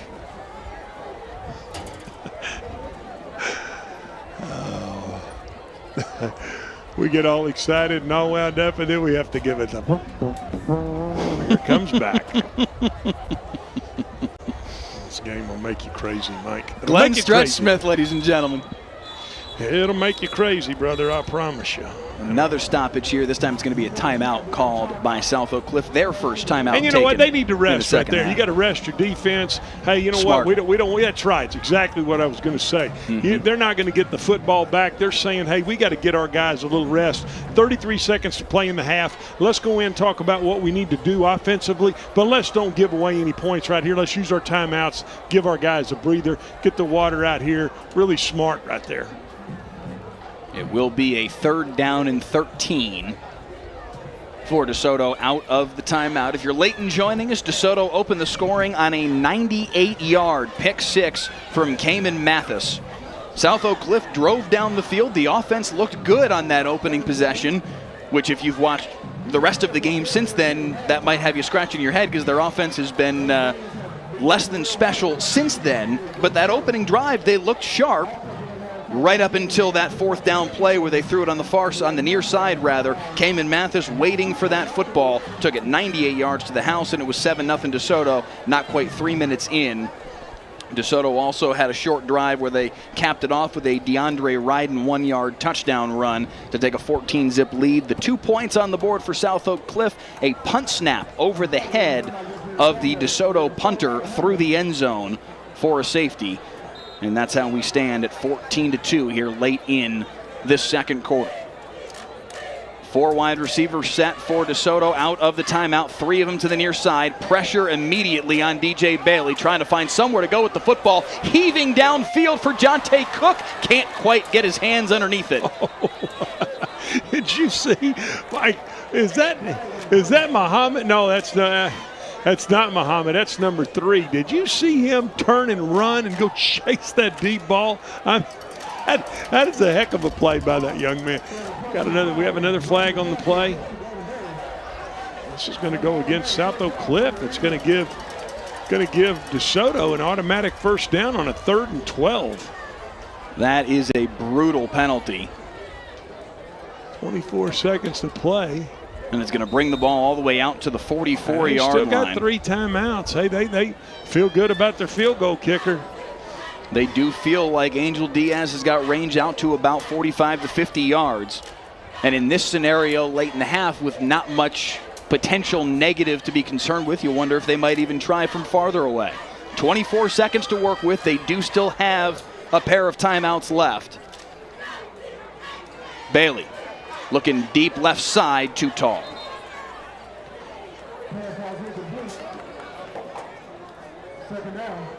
Tried to throw a little smash concept, and he overthrew the corner route right there.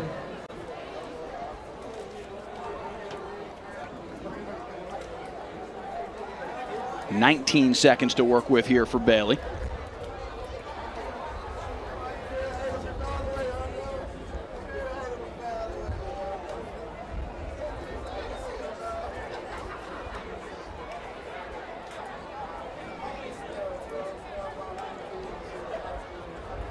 Seven seconds on the play clock here. 3 wides to the top of the formation for Darius Bailey. Pressure in his face once again. It's Billy Walton, chased down from behind, still on his feet. Now Walton gets him in the grass, but he throws it away. Wow. And a nice job, a good effort by DJ Bailey to evade the sack there. And let me tell you something, had that ball stayed in bound, the South Oak Cliff corner was there. Now we're going to get a late flag right here.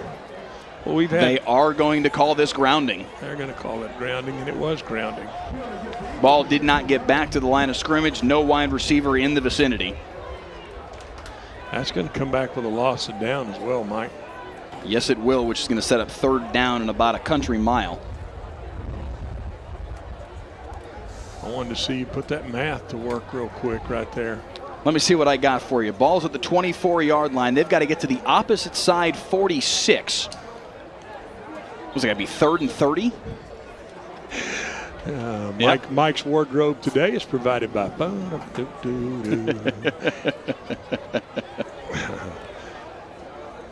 believe 26 and 4 is 30 all day long. Yes, it is.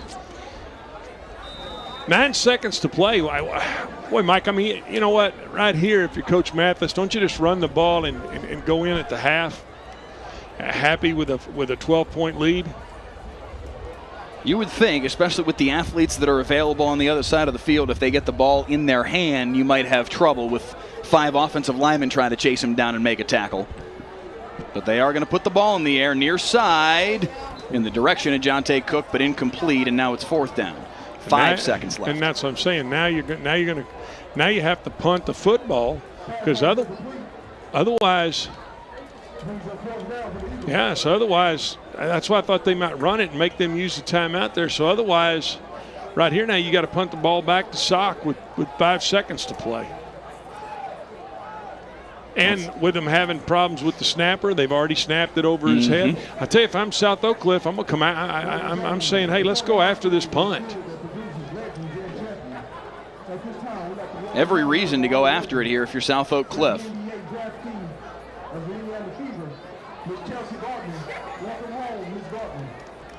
I got 10 guys up here. Now we're flag getting on the play. Not sure what that's for. Did the play clock expire? It didn't look like it. When I looked at it a second ago, it still said 1 second on the board. But they are going to say it's a delay of game. Wow. 5 yards further back. I tell you what, Sock needs to put all of them up there. They're going to take a timeout right here. I like it. You know what? Take a timeout and see if you can block this thing, Mike. Might as well. With how much their offense has struggled, they're probably going to need to find points in an unconventional way. And more than just 2 of them. 5 seconds to halftime. You're not thinking about going out there and get you another helping of that King Ranch spaghetti, which you ate like the Russians were in St. Louis early before the game, are you? Man, there are times where you speak and I'm not sure it's English. What did any of that just mean? And what it meant was the next time you go get that spaghetti, I'm gonna get me some protective goggles, because there was some hash going through this press box, and I'm scared it might put my eye out. Oh man, hey, pregame is a rushed time for me. I hate to break it to you, but I am flying around like crazy. And you're trying to eat, which, like I said, you were trying to eat like the Russians were in St. Louis, marching this way. So here's South Oak Cliff with nobody back to receive this punt. They come after it, but not anywhere close. And as time expires, this punt bounds its way up the near sideline. And that's how the first half will come to an end. 14-2, DeSoto at the break.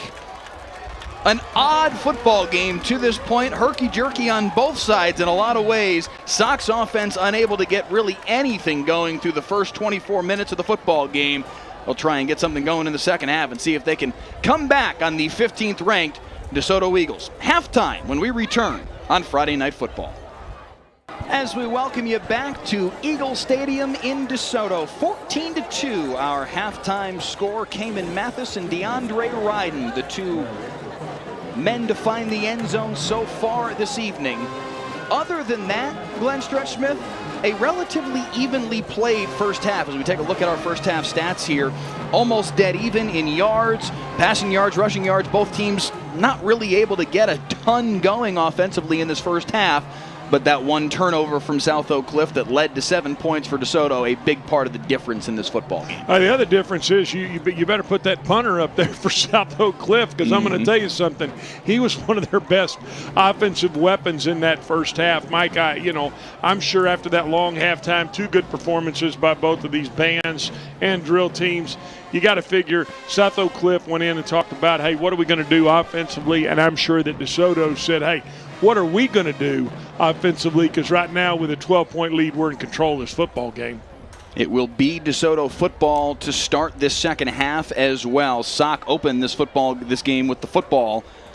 They did drive down the field. That's the one real kind of kick in the shorts for South Oak Cliff about that pick six that Cayman Mathis had, is that came at the end of really the only drive where they've had consistent success offensively, both running and throwing the football. Since then, it has been a slog for their offense, and now they got to kick it away to DeSoto once again. And they're going to have to rely on their defense, Mike. I mean, I think that's been kind of the story, and unfortunately, it's what's happened at the beginning of this year for South Oak Cliff. I mean, they have not been able to get their offense going, and I'm sure 2.5 games into it, Mike, it's a real concern for the staff. So it'll be South Oak Cliff to kick it away. Diego Varela, their sophomore kicker. He was the kicker for this team a year ago as well on that state title run. He will send it away. 3 men back for DeSoto. DeAndre Ryden deep to return, as is Trey Wisner.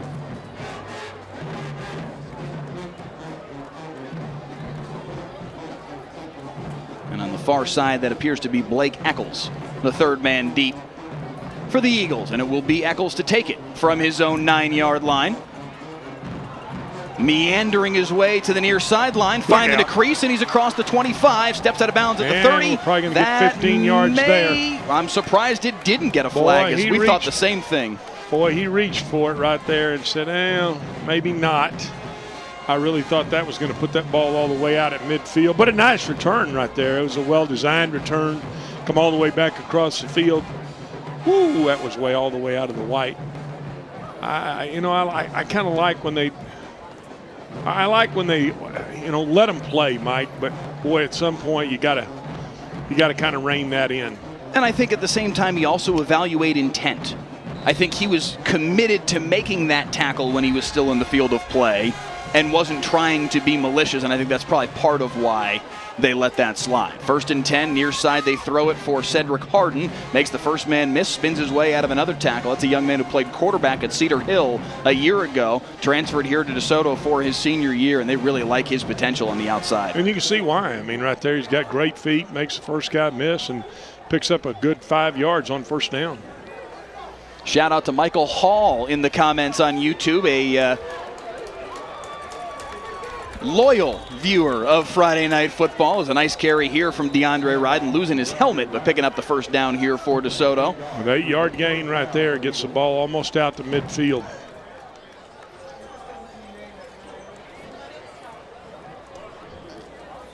First and 10 at the 49-yard line here for DeSoto. Hopping in the backfield is Trey Wisner, but nowhere for the 4-star running back to go. Good pursuit in the interior there from the Sock defensive front. We've seen that all the half, that the Sock defensive front has, they bent, they haven't broken, and then in those critical situations, you see them get up the field and make a play. 2nd down and 10 after no gain. This time they swing it out on the near side, and into space is Trey Wisner, making a man miss at the 30. Cuts back inside the 25. Wisner stiff arms his way inside the 5. 1st and goal, DeSoto. Good job right there, getting that ball quickly on the perimeter and then letting that young man use his speed and his gift to cut back. Really good throw and catch right there, but a better run after the catch. Wisner, the transfer from Waco Connolly, they were really excited to get him in the fold here in DeSoto, making an impact here on the opening drive of the third quarter. And now a timeout call. It looks like it's going to be an injury timeout on the far side. That is Manny Muhammad, the four-star superstar corner for South Oak Cliff that is down at the 1-yard line. Really good job right there by that young man. And again, when you catch the ball and you get it in the open field, you got to run with your eyes. You've got to be able to see where guys are coming from. Look at it. Look at his eyes down the field. You see him. He sees people with angle. Boom, he makes a guy miss, cuts back inside, makes another one miss. And watch here at the end as Manny Muhammad comes in and kind of gets undercut by his own man. And I wonder if that may be where he got hurt here. He will walk off under his own power after being tended to by the South Oak Cliff athletic trainers. Difference of being hurt and being a little stunned. Right now, I would say that's a little stunned. Mm-hmm. But here DeSoto is first and goal with the ball at the 2-yard line, already up 14-2.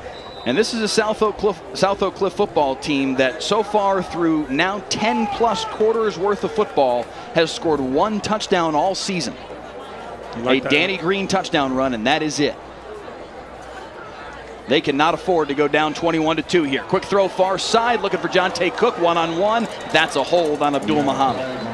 Well, and that's what happens when you get out and you get that back shoulder ball. You're not real sure. You're kind of looking at the defender. You reach up and grab him. You get the hold. That'll take it half the distance to the goal, and will still be first down from the 1-yard line.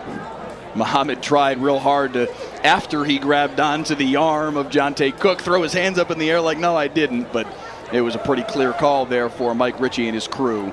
That's a hold against Muhammad, and as you said, it'll be half the distance to the goal line and first and goal once again, now at the 1-yard line. We have seen South Oak Cliff's defense step up in difficult spots in this football game, but this is about as tough an ask as they've faced all game. End zone, touchdown, Trey Wisner. Good job right there by the DeSoto offense. Come out and take the ball in the second half and go right down the field and score. Get your team back to where you're going to have a 19-point lead right here pending this extra point, Mike. The second 1-yard touchdown run of the day by DeSoto running backs. The first one from DeAndre Ryden, this one from Trey Wisner. And fitting that Wisner gets to finish off the drive after the fantastic catch and run earlier in the possession. And here we are 100 seconds into quarter number 3. And it is a 3-score advantage for the DeSoto Eagles. Kick is up and through and we got some extra fisticuffs here after the play. And a flag does fly in. We'll see who this goes against. We do have a flag on the play. There is a flag on the play. That is Dalen Jones wearing number 88 today. Usually wears number 9.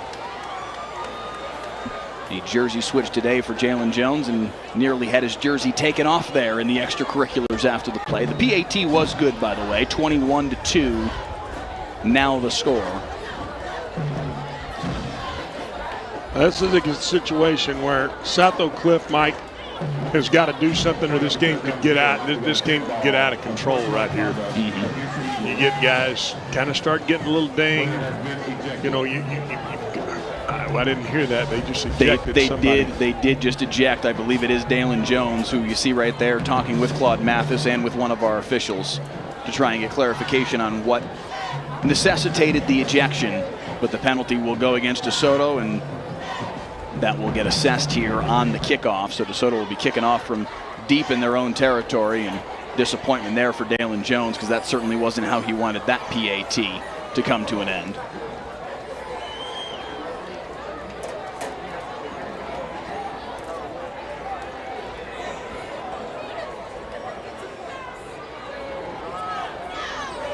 But DeSoto with a 21-2 lead.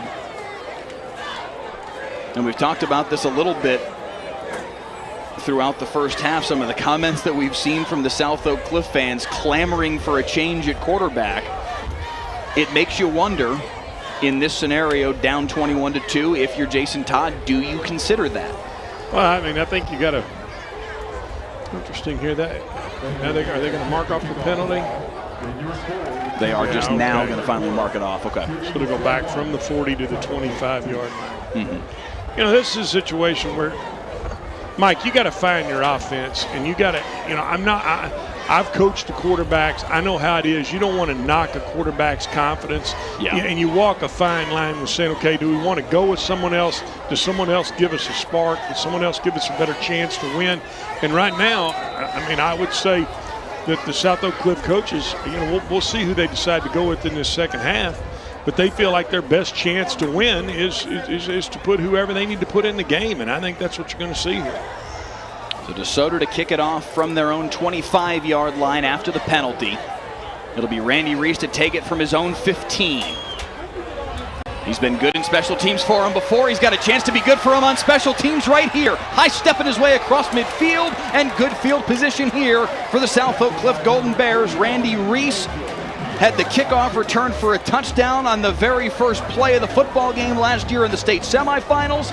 Here on the first play with the football in their hands in the second half, gets them out across midfield. Pretty good job by that kicker right there, Mike, to make that play. It's him or the kicker, and the kicker went in there and said, no, you're not taking this one to the house, but sets him up in great field position right here. Now let's see if Sock can take advantage of this. I'd almost open for them to say, let's take a shot right here.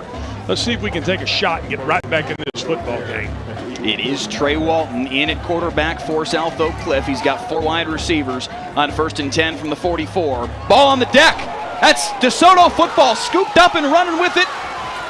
There is a flag on the far side that might be an offside. We'll have to wait on that. But Desoto thinks they've got their hands on the football once again, as coming up with it this time was Jaden Milliner-Jones. And it looks like all of this is going to get negated. It will be an offside against Desoto and a 5-yard penalty, so all of that for naught. I try to keep you from getting a little excited, Mike, when I point to the opposite side and you're change the octaves in your voice like you're in the front car of the runaway mine train and you're going right over to the first little tick tick tick tick tick tick. But no, we're not going over that first hill yet. So bring this back and it'll be 1st and 5 for South Oak Cliff from the 39-yard line. Trey Walton with another chance at it here. 2 wides and a stack on the left side. Handoff Tedrick Williams up the gut. Give him 3. A little extracurricular activity. We're getting a little chippy out on the perimeter, Mike. 2nd and 2. I keep calling for this. I'm calling for a deep shot. I want to see a double post. I want to see something that allows you to strike quick. They understand that they need to get the football in the hands of their playmakers. Jamiri Cawley, Randy Reese, these kids need the football in their hands to be able to make things happen for this Sock offense. They have not been able to do that tonight. They really have not been able to do that much at all so far this season. A chance here on 2nd down and 2. A deep shot up the left sideline. Looking for Cawley, but overshot him just a hair. And Cayman Mathis with a finger in the air saying, not on me. Well, there it was. You knew they were going to take a shot. 2nd and 2, you knew at some point.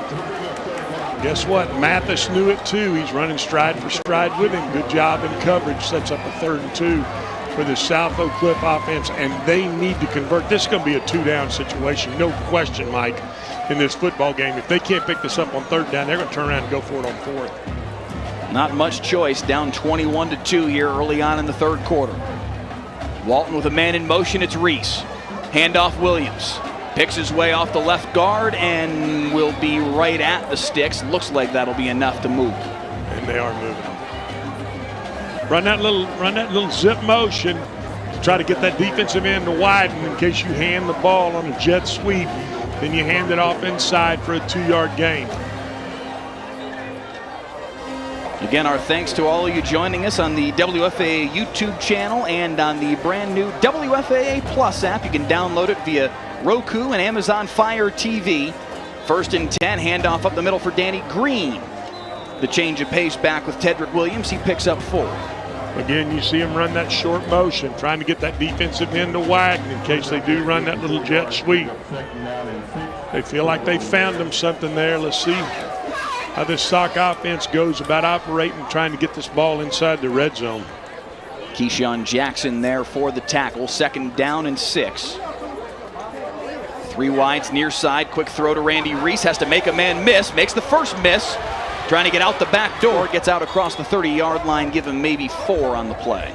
That's as good a 3-yard run as you'll see right there. I mean, he makes 2 miss and still picks up 3 yards. And I mean 2 that had the angle on him. That's a really good job by that young man. And a good football player in Jamarian Ravenel, who he got away from there on first appraisal.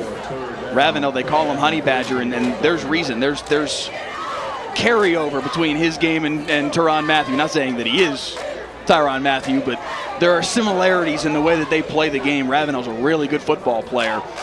And credit to Randy Reese to be able to get away from him there and set up 3rd down and 2. Corinthian Coleman in motion across the formation. Wides 2-by-2 here for Trey Walton. Rolling left side, looking deep, has a man single, coverage in the end zone, can't haul it in. Jamiri Cauley had a chance at that one. Best chance Sox had for hitting on a deep ball all day, but he couldn't haul it in. Boy, good job right there. It was a really good throw, and I thought he was going to adjust and make that catch, but he didn't. So it's going to set up a 4th and 3, and you're going to see South Oak Cliff's going to say, you know what, we got to go for this here. Hey, they're taking their shots. You got to give them credit. They're taking their shots, trying to get back in this football game. They have to get to the 24-yard line to pick up a 1st down. Ball sits right at the 27-yard line. Walton with Williams to his left. Coleman the motion man. Handoff to Williams. Got tied up in the backfield. I don't think he got it. Didn't get close. I don't know that he even got back to the line of scrimmage right there. Good job by the DeSoto defense. Golly. Nothing there. Now, here's what I'm going to say, Mike. We can sit here and blame the quarterback if you want to. In my mind, I'm not real sure what you want him to do right there. He made a couple throws. They didn't make the plays. The throw to Cauley in the end zone there, that's a well-placed football. So, hey, you know what? Now they have a decision to make. Do they need to bring somebody else in to give it a fresh energy? And I think it's going to depend on if this South Oak Cliff defense can come up right here and make a stop for their offense. And I think there's something to be said for, too. It's important to remember, as much as these games are important to these kids and these programs for bragging rights, big picture, they don't actually matter. What matters is what you do in district play. And in South Oak Cliff's district, they'll have no issue running through that group. Nice pass over the middle here. 1st down and then some for Crimson Mathis across midfield, down to the 42-yard line in Sock territory. Sock's district, I don't think we're telling any secrets out of school here, is not very good. They'll run through that without any issue and make the playoffs with no problem. So if you are Jason Todd and this South Oak Cliff coaching staff, what you really need to evaluate here in the big picture is, all right, what player do we think we have the most potential with in the big picture, in the long term, and we want to give these snaps to that kid so that he's ready when it does matter come November. We got a player down. I mean, you make a good point. Here's what I'm going to tell you from a coaching perspective is you want to evaluate your players. You want to see who's playing hard. Mm-hmm. You want to see who's sold in, who's buying in to our program and what we're doing. You made the statement, does it really matter? Does 0-3 or 1-2 matter? It doesn't really matter, but it does matter when you start thinking about the psyche of a football team and, like you talked about earlier, the psyche of an offense and its ability to be able to move the football and put the football in the end zone. And it's right now they're trying to get it figured out. They're trying to find out what that combination is to get that unlocked. Samaje Gassaway was the South Oak Cliff Golden Bear who was down. As you see, he's up and walking off under his own power. Yes, no, that's a fair. It doesn't matter in terms of their standings and their ability to get to the playoffs, but like you said, from a psyche perspective, yeah, it matters. Starting 0-3, and it becomes not fun, right? Football becomes not fun. Nothing natural about playing it. So it's got to be fun. and it's got to be, you got to make it fun. You got to make it to where guys want to come out. It's still 94 degrees in Texas. Your butt's out there practicing. It's hot, and there's other things that they want to be doing, but you got to keep your football team going, and that's why they put the term coach on you, because that's what you've got to do. Yeah. I'll send you a bill for my invoice and all that. Coach McClick, I just put it up to you. It is interesting, too, if you look back through the history of this South Oak Cliff program, this is what they do, because they do understand the realities about their district, as Bailey rolls near side, tried to find Cedric Harden, but missed him low. Their district has been this way for a number of years now, where they've been pretty clearly the class of their district. So they have year after year after year stacked up their non-district slate to really challenge themselves and learn about their football team. Some years it's gone great. Last year they played very well, only lost to a very good Duncanville team that made it to the state championship game. Go back to 2014, they were in a very similar situation to where they are right now. Started that year 0-3, lost to 3 really good football teams, DeSoto and Cedar Hill among them, and yet then ripped through their district play with no problem and went on a deep run all the way to the regional final that year, where they lost to Ennis in the regional final. So they're used to being able to turn things around. Deep ball up the sideline, one-on-one, hauled in by Jonte Cook. There is a flag down at the line of scrimmage, but what a grab by Jonte Cook. That's the first time we've really seen an opportunity at a deep ball there, one-on-one with Cook and Muhammad, and Jonte Cook wins this one. And like I said, I'm trying to talk you off of that ledge coming back. Hey man, we got to watch the play happen first. We'll deal with the flag after the fact. I'm just here to help you, buddy. I'm just here to help you. That's all I'm telling you. It is coming back because of the penalty. We might as well enjoy the football we've got in front of us first. I've said before, you go to your church and I'll go to mine. That's fine. Well, as soon as I saw that flag go in the air, I saw that guy grab it. As soon as I saw the flag go in the air, then I'm like, okay, yeah, heck of a catch, heck of a throw, all for naught. Bring it back, and it's going to be what it'll be, 3rd and 15. It will indeed. Yeah, the down marker currently reads 4, but obviously the play, they're running their punter out there. I'm not really sure I know what's going on there. Yeah. DeSoto will punt it away. I believe they were going for it there on the 4th down. We got tied up talking about South Oak Cliff in the big picture and lost track of the down count. Another low snap here, but corralled and punted away up the far sideline. On the run, Manny Muhammad trying to make something happen there. Good job, banged right down there. out of bounds at the 19. And a good job of fielding that ball when it's going end over end like that. I mean, that thing could go all the way inside the 5. He did a good job of picking that thing up, getting it out to the 21-yard line, just to keep his offense with some breathing room. Yeah. So to your point, South Oak Cliff, their defense did what they needed to at least keep them somewhat within touch in this football game. But now the offense needs to finally start to turn something on here. Trey Walton does make his way back out there at quarterback here for the Golden Bears. And I do not mean in any way, shape, or form to make him a target here. He's done some good things tonight. The ball that he threw into the end zone a little while ago to Jamiri Cauley was very well placed. A ball that could have been caught. Would have been a tough catch for Cauley, but a well-placed football. This goes right up the middle for Danny Green. Danny Green bangs down across the 35-yard line out to the 38. And a big gash up the middle. He had a heck of a job by that safety right there. Had he made him miss, he was off to the races. They'll go quickly to the ball, trying to get something going here with South Oak Cliff.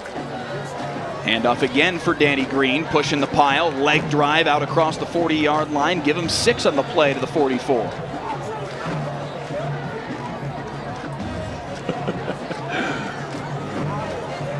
You got to feel like if you're South Oak Cliff, if a comeback of any sorts is coming, kind of needs to start on this drive to have any sense of realism here. Well, and that's what you're really, though, what you're thinking right now from a Coach Todd is just get the ball in the end zone, right? Let's get something to build ourselves on. You make a good point. Yeah, you want to stay in the football game, but boy, they'd love to see a 79-yard drive right here to go, and feel better about what they're doing offensively. 2nd down and 4 here. Flag on the play at the snap. Handoff here up the middle. Hopping over the pile is Danny Green once again for a first down, but again, we'll check the flag. And that's going to be a procedural penalty against the Golden Bears. Boy, I mean, they just, even when they get something going, they stump the toe like that. Legal procedure where it was 2nd and 4, now it's going to come back and be a 2nd and 9. And about a 25-yard bring back after what was about a 20-yard run.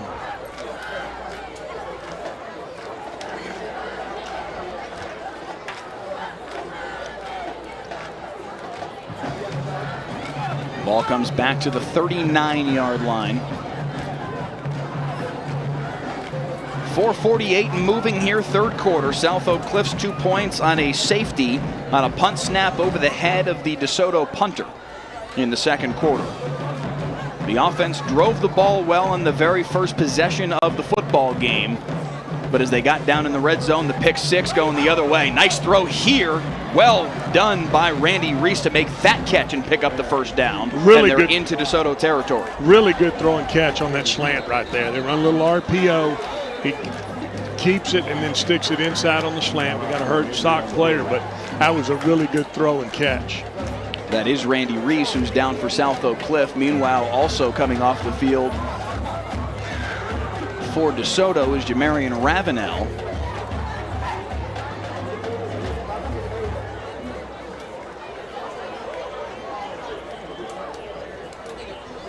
Reese has made some nice plays tonight for South Oak Cliff, was a key piece of that state championship run a year ago. A 3-star prospect committed to SMU, but being tended to right now by the South Oak Cliff athletic trainers. You can see him kind of pointing to his left arm, shoulder area. Coach going to come out and check on him. You always like it when you see a player get on his feet and walk off.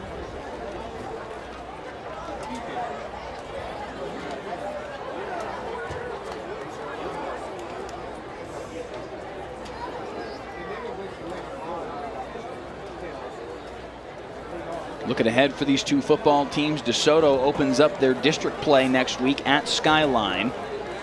Home to Waxahachie after that, a Waxahachie team that has crept up into the state rankings this past week with a very nice start to the season.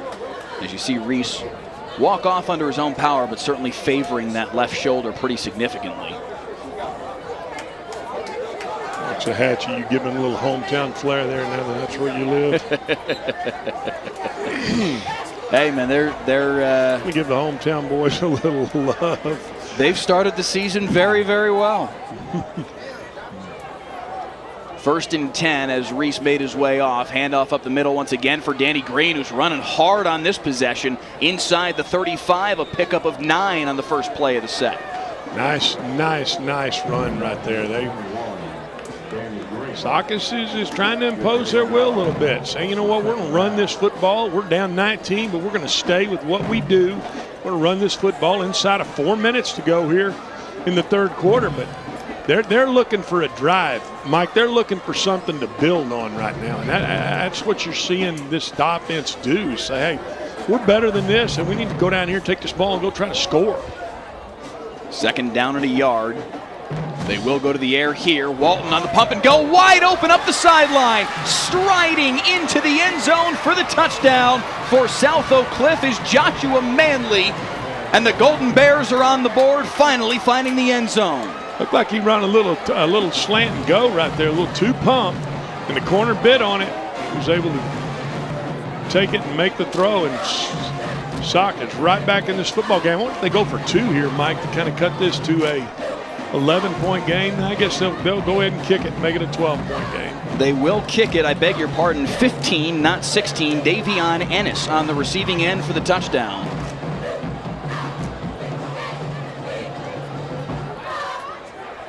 The PAT up and through, and South Oak Cliff on the scoreboard. 21-9 the score. Late third quarter, maybe some life for the defending 5A state champions in Division II.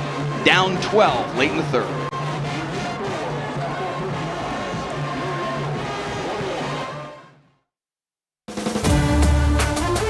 To the end zone. for South Oak Cliff. Our brand new color commentator, Heckma Harrison. Heckma, welcome to the team. Man, I'm excited. Touchdown, Randy Reed. Next up, a clash of 6A powers as Prosper visits Denton Geyer in the opener of district play. Friday at 7 on the WFAA YouTube channel and WFAA Plus.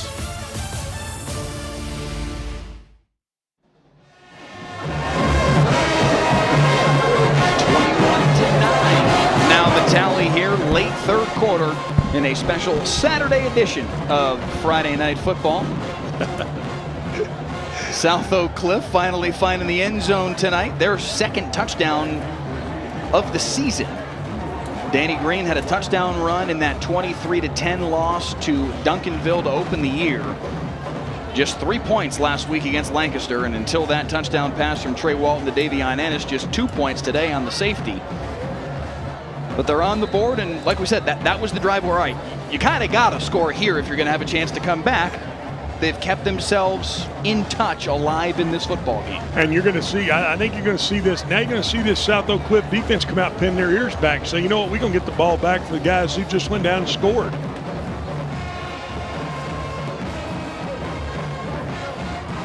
Kickoff up the far side. Look out.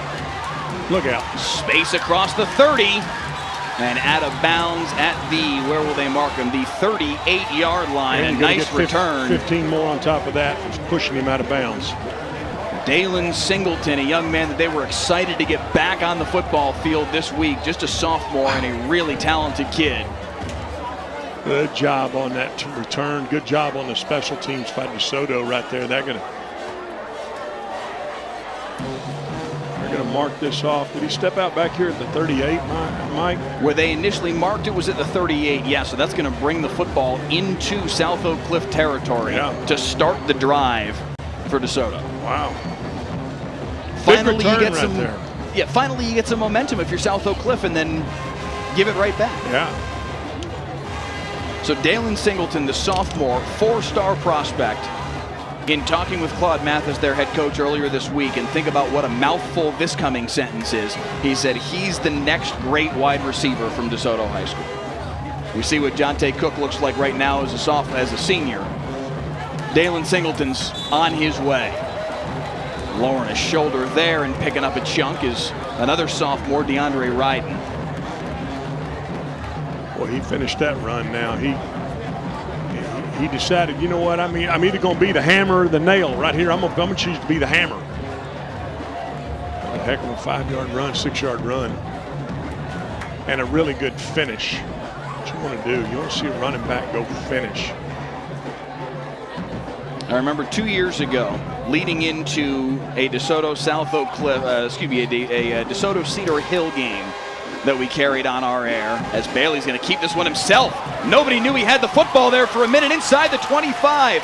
Finally wrestled down from behind by Keith Smith. DJ Bailey fooled all 11. Yeah, good job right there on the zone read, and then he kept it, went out the back door with it. Boy, DeSoto's right back in the red zone, going to answer this touchdown by South Oak Cliff. Quick snap, but a whistle beforehand, and it looks like maybe Sock got the timeout. It would appear so.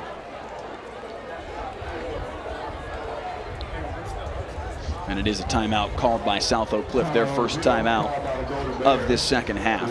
I remember 2 years ago, leading into a DeSoto Cedar Hill broadcast, I was talking with Claude Mathis, and at that point, Jonte Cook was just a sophomore. And he says to me, Mike, I'm telling you, Jonte Cook, give it time. This kid's going to be a 5-star prospect. He is fantastic. Sure enough, here he is 2 years later, 41 college offers, on his way to UT as a 5-star prospect. So when he tells me, hey, Dalen Singleton's the next great receiver to come out of DeSoto, I'm inclined to believe him because he was spot on with Jonte Cook, and Dalen Singleton already just as a sophomore looking the part. I can see you going in there being all ears when a guy tells you that, gives you that much of a heads up. You should listen to those situations. And he's seen enough of them. He's got a great point of reference, and he knows. Yeah, there's no doubt of that.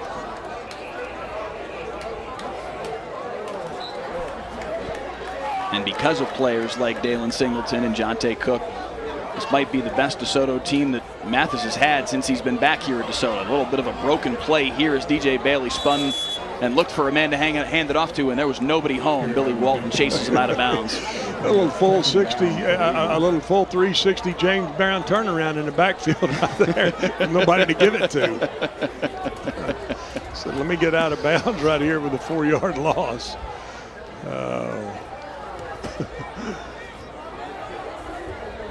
They'll mark it all the way back at the 19-yard line.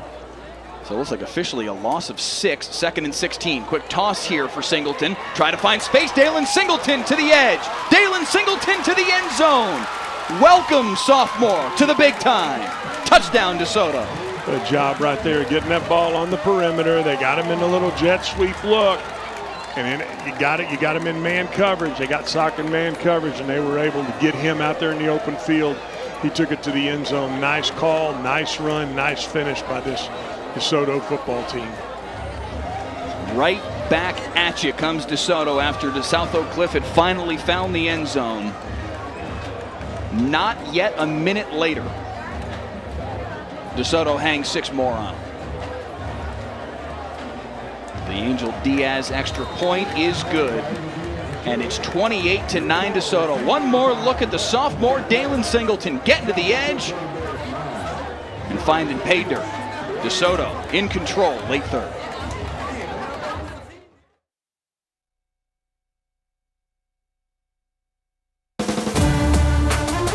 To the end zone for South Oak Cliff.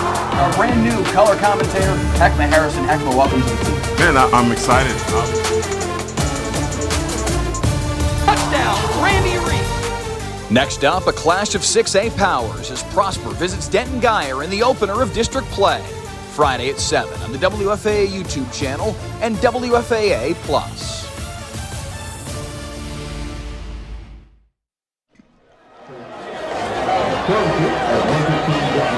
Tell you what, that game next week, Denton Guyer and Prosper should be a fantastic football game. Prosper just knocked off a Rockwall team that was ranked in the top 10 in the state in 6A last night. 18-11, beg your pardon, 19-11, the final in that one. And now they get to take on the road, a Denton Guyer team that was ranked 6th in the state this week and may even climb depending on some results over the course of the state, around the state rather, over the course of this weekend. Prosper's sure to climb in the rankings off of the strength of that win over Rockwall. It's going to be a pretty salty matchup as those two teams open up district play this coming Friday night, a 7 o'clock kick right here on the WFAA Digital Network. Short pop-up kick, fair catch signaled for, and really a heads-up play by David Spruill to pounce on that football, because if he didn't, somebody in a green jersey was going to. No question, that's a live football, so good job by that young man to get on that ball and see if you can get your offense back out here. Last time out, hey, South Oak Cliff drove it down, something to build on. Let's see if we can keep that momentum going.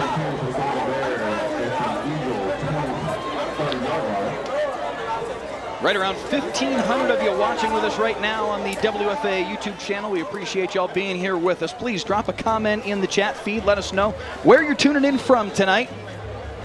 Let us know who you're tuning in to see. If you've got a favorite player on one of these two teams, if you've got a son or a grandson, a nephew, whatever the case may be, if you were tuning in to see the bands at halftime. As Tedrick Williams takes the handoff off left side, got the first down and then some. Tedrick Williams across midfield. And hello, Sox offense. Welcome to the football game over the course of the last 5 minutes. Finally starting to get something rolling. And you like that. Look at that young man. He's got that ball in his left arm and the outside arm away from the bad guys. Watch him turn it north and south. Really nice run right there and a good finish. Down inside the 40-yard line in DeSoto territory. 1st and 10, South Oak Cliff. 2:18 and moving here, third quarter. Quick throw far side. Randy Reese on the receiving end, but nowhere to go. Really well defended by the edge defender there for DeSoto. It's Cayman Mathis coming through for the tackle. Yeah, great job by him. He goes up, plays the block, and then runs right through to make the tackle.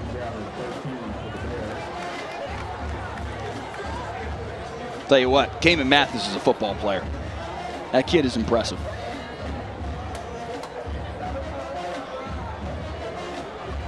Loss of 3 on the play, 2nd down and 13. Looking deep. Single coverage, Jamire Cauley up top. Did he hang on to that football? Yes, he did. What a catch by Wildman. Cauley inside the 10. Yeah, now that's what happens. He said, you know what, you're going to come up and make a play on me. Now I'm going to run the post and go right up over the top and go high point this football. Really good throw and catch right there to get the ball inside the 10-yard line. They call him Wildman. That's why. 1 on 3, and he skies up there to make the catch. Now the handoff to Danny Green inside the 5. Almost took that zone read out the back door for the touchdown. Just a spectacular catch by the junior Jamire Cauley. Himself a 4-star prospect, and it's now 2nd down and goal from the 4. Handoff Green. Lowering his shoulder, leg drive, goal line, in. Touchdown, South Oak Cliff. Wow, South Oak Cliff finding their offense all of a sudden. Got the coaches over there, chest bumping. They're feeling a lot better about themselves. Scored 2 touchdowns here in about 6-7 minutes. That's what you want to see. Get your football team right back in this game. And they are indeed 28-15 right now. They will bring on the PAT unit to add 1 more here with Diego Varela and cut it to a 12-point game once again. 2 touchdowns in 2 minutes and 25 seconds. And this is still a football game, folks. Sock alive. Finally, the offense has arrived here in DeSoto. South Oak Cliff down by a dozen as we approach the 4th on Friday Night Football. Hey, I'm Jason. And I'm the other Jason. We're the co-hosts of Y'all-itics, the unofficial political podcast of Texas. So each week we invite on change makers for cold beer and candid conversations into the issues really affecting Texans. Yeah, and we're bringing in diverse viewpoints so you get to listen and really understand. This is solid information and a deep dive you're not going to get anywhere else. Not to brag. Just to brag a little bit. Okay, a little. We've been trending and making headlines. Plus, we have more than 1 million downloads. And still counting.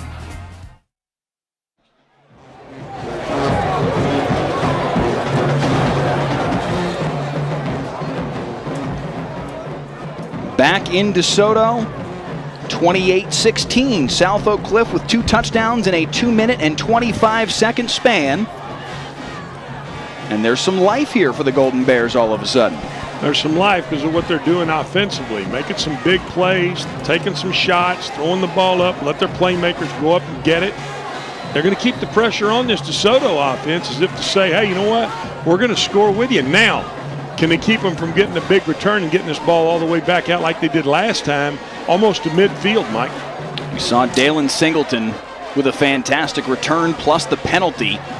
Gave DeSoto the ball at the 47, and they went right back at him and scored. This time Singleton's going to get it from his own 8-yard line. This time he stays on his sideline, picks his way out to the 22. Yeah, and they were offsides on that kick. You could tell that Sock was all wound up and ready to go cover that kick. So we'll see if they take this 5-yard penalty and make Sock re-kick this, or they take it 5 yards plus where they just tackled him at the 22.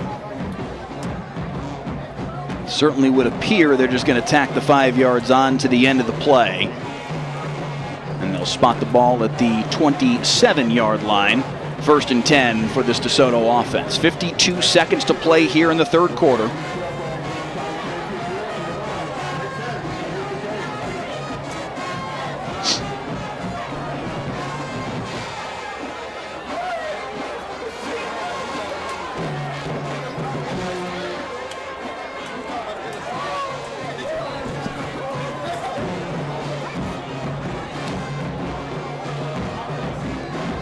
Interesting to see how Coach Mathis comes out here, Mike, and what he does offensively to try to keep up with the pressure, because right now he doesn't look like he's got any answers defensively for what Sock has come out in this second half and done with their offense.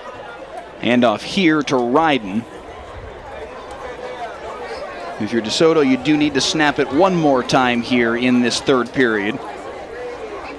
About a 3-second, 2.5, 3-second differential between the play clock and the game clock. Gain of 2 for Ryden on the first play of the possession. And now a flag here at the snap, and that's going to be a false start against DeSoto. Sox shifted their defensive line, and the DeSoto offensive line jumped. Comment here from Sandra Page says the Bears are out of hibernation. Their offense is anyway. The defense has basically been here. The defense has looked pretty good through these first 3 weeks, just not good enough with the offense struggling. But the offense has finally arrived a little bit here for South Oak Cliff.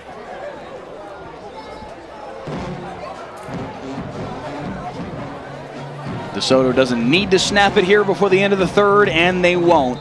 28-16, DeSoto with the lead as we head to the fourth on Friday Night Football. To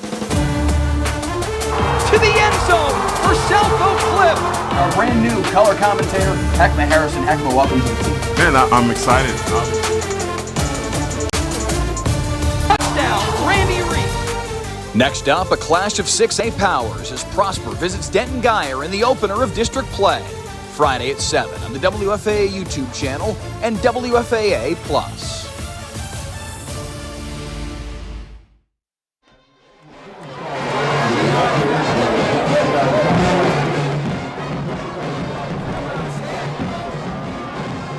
As we return here in DeSoto, Jason Todd and his South Oak Cliff Golden Bears trying to break the huddle with some energy here, trying to continue what has already been a decent comeback. They were down 21-2 early on in this third quarter, but a pair of touchdown drives the last 2 times they've had the football has allowed them to carve this lead down to a dozen on 2 different occasions, including right now as we start this fourth quarter.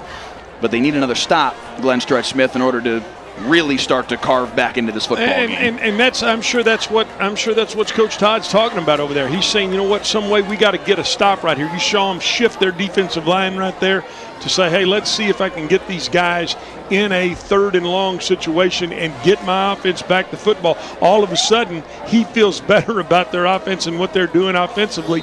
They get a stop here, we may have us a heck of a football game here in this fourth quarter, Mike. 2nd down and 13 to start the period. As Michelle Lee says in the comment feed, Eagles Nation. Sandra Page says this game heated up. She thinks that Sock can go out there and win. Crimson Mathis with the reception. Nice defensive play by Abdul Muhammad to cut him down for maybe a gain of 3 right back at the original line of scrimmage. Really good leverage right there by Muhammad to come up and say, you know what, I'm going to play this inside out. And I'm going to get him on the ground. That's exactly what you saw him do. Now, 3rd and 9. This may be one of the biggest plays we've seen so far in this football game, Mike, because Sock is trying to get this ball back for their offense. 11.5 minutes to play here in the fourth. Still plenty of time for Sock to make a comeback. Needing a stop here on 3rd and 9. Bailey, time in the pocket. Now that time evaporates and the ball's out. The ball is out. Did Bailey get back on top of it? He did. Oh, boy, they are fortunate right there because he didn't see that pressure coming off the backside, and he fumbled that football, but it went right up underneath him, and he was able to get back on it. Holy cow. Hey, that's a big play and a big stop for this South Oak Cliff defense right here. Now, they're going to get field position, Mike. I mean, they get field position right here and go put this ball in the end zone. We're going to have us a heck of about 8 minutes of football here. We're under the 11-minute mark. Let's see what kind of field position they get coming out of this punt, where they've had problems with the snap right here. Whoa, it's another almost over there again. That punt up the near side, good spiraling punt up the near sideline, and that will take a DeSoto bounce into South Oak Cliff territory and fall dead at the 43-yard line. Wow. That's kind of they're right now, deep snapping on the punt's got a little bit of a carnival feel to it. He may dribble it back there, or he may throw it up over his head. But Sock with the football back, down a dozen, 10.5 minutes to play here in the fourth. All of a sudden, they have found themselves in a football game. Credit to Jaden Shelton. He's the one who had the sack there on 3rd down of DJ Bailey and forced the fumble. Nearly a huge play if Sock had been able to get on top of that football. But still, here they are with possession and a chance to try and build on the momentum that they have finally found offensively as they take over at their own 43-yard line. Up the middle, Tedrick Williams squirts his way for 4. Good run right there. Boy, that was close to breaking out of there. Sock has found what they like offensively, and they are going right at it right now. Every time Williams has the ball, he looks like he's a threat to make something really special happen. Picks up 4 there as we tick down to 10 minutes to play here in the fourth. Pump and go here for Walton. Thought about it. Now throws in a triple coverage, and it's picked off. Intercepted by Jamarian Ravenel. Going back inside the 40. Trying to pick up a block there from Mathis and slides down at the 47-yard line. DeSoto's defense comes up huge, and it's Ravenel, the senior. Yeah, they try to run a double move, and he was playing center field. He did a great job as a safety of going and breaking on this football and picking it up. They try to run that little pump and go again, and you watch him come right out of center field and go make play. That's exactly what you want to see a good safety do. Go make the play on the football that's in the air. And you saw the hesitation there from Trey Walton where he pump faked. Maybe can we get that replay one more time? You saw Walton, the quarterback here for South Oak Cliff, gave the pump, thought about throwing. You can see it. Maybe I shouldn't, but still decided to deliver it. And by that point, he was definitely too late. And here comes Ravenel to make the pick. And DeSoto takes it back. And that is a huge sequence in what was looking like a promising South Oak Cliff comeback. Now DeSoto with a chance to try and salt away some of this clock. And that's exactly what you're going to see him do. You're going to see Coach Mathis say, you know what, I want to take a few minutes off of this thing. We're going to run this football and see if we can wind this clock a little. 2nd down and 4. A little stutter step there in the backfield, nearly lost his balance, but that's going to be enough for a first down there for Trey Wisner. 2 runs in a row, pick up 11 yards, get the ball inside the 45-yard line of South Oak Cliff.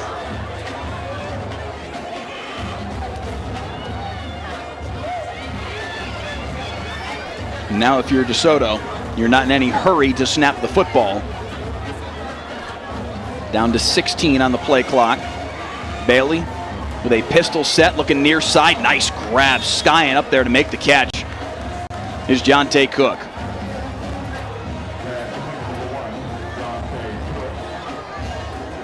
Manny Muhammad thought he came down out of bounds, started signaling incomplete, but Cook was Johnny on the spot to say, no, this is the spot where the ball is down right here. Handoff up the middle here for Wisner, nothing doing. Swallowed up by the defensive front here from South Oak Cliff. Cortland Kidd first on the scene. I'll have somebody down here, Mike, for South Oak Cliff on that hit. 3 guys involved on the tackle.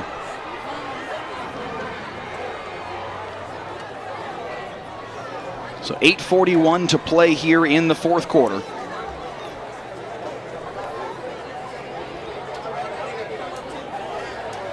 Again, we do appreciate you being with us here on the WFAA YouTube channel. You can also watch us on the brand new WFAA Plus app. You can download it to your television using either Roku or Amazon Fire TV. You can also, of course, pull up the YouTube app on your television if you want to watch it on your TV. You can watch it, of course, on your computer or your phone if you'd prefer as well, on the WFAA app or on your YouTube app. Out of the injury timeout, 3rd down and 5 here for DeSoto.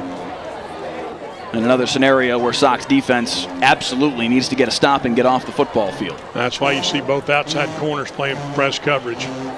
Bailey, straight drop, looking deep, left sideline, up the sideline, diving flag near side. Incomplete as Singleton couldn't quite run underneath this one. You're going to get defensive holding on Muhammad. He was one-on-one with Jonte Cook, and Cook was pointing at him across the field saying, that one's on you. And it should be noted, these are 2 kids that have known each other for many years. Their families know one another. They're actually pretty close. They're having fun with each other, but I mean, these are 2 of the best in the country at their respective positions. Cook, the #1 receiver in Texas. Muhammad, the #2 cornerback in Texas, behind only JV and Toviano from Arlington Martin. And honestly, take your pick between those 2. Back to the action. They're going to go to that one-on-one matchup. Cook up top. He hauled it in. Jonte Cook says, give me that. Touchdown, DeSoto. Yeah, they run a double move, and Muhammad's there to make a play. He just can't quite make a play on the football. He's right there. job by Cook to come back and catch that football. That's a heck of a play by that young man. That's what being a 5-star wide receiver looks like right there. That is a sensational catch by the best wide receiver in the state of Texas.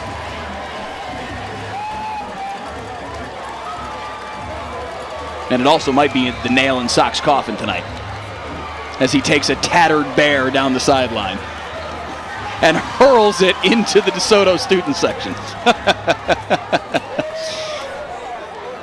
Extra point, up and good. And as we go to break, one more look at this catch from Jonte Cook. DJ Bailey putting it right on the spot, and one-on-one with Manny Muhammad. Jonte Cook with the left hand alone hauls it in. DeSoto up 19 in the fourth on Friday Night Football.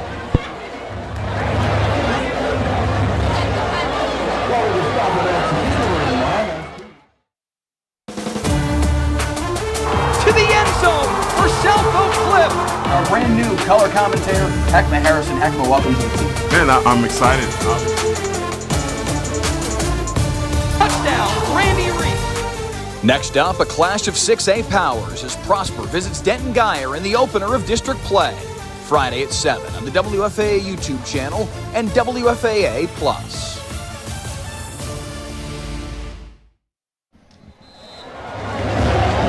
Man, we played up the one-on-one matchup between Jonte Cook and Manny Muhammad coming into this broadcast, but that was a moment that kind of paid off all the buildup. That was a pretty special catch by Jonte Cook, going one-on-one against his future UT teammate. Really good play by that young man. It's a good throw, too. He left it inside where only his receiver could get it. So good execution of the play.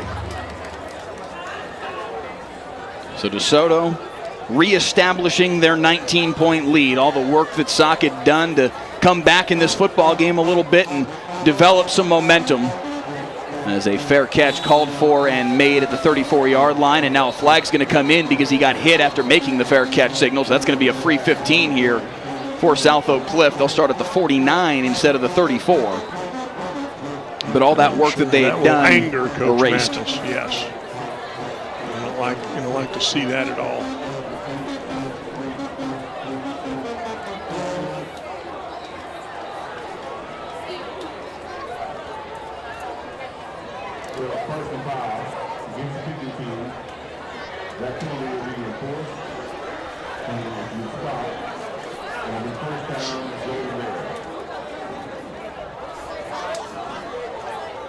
So they'll walk it out here to the 49-yard line.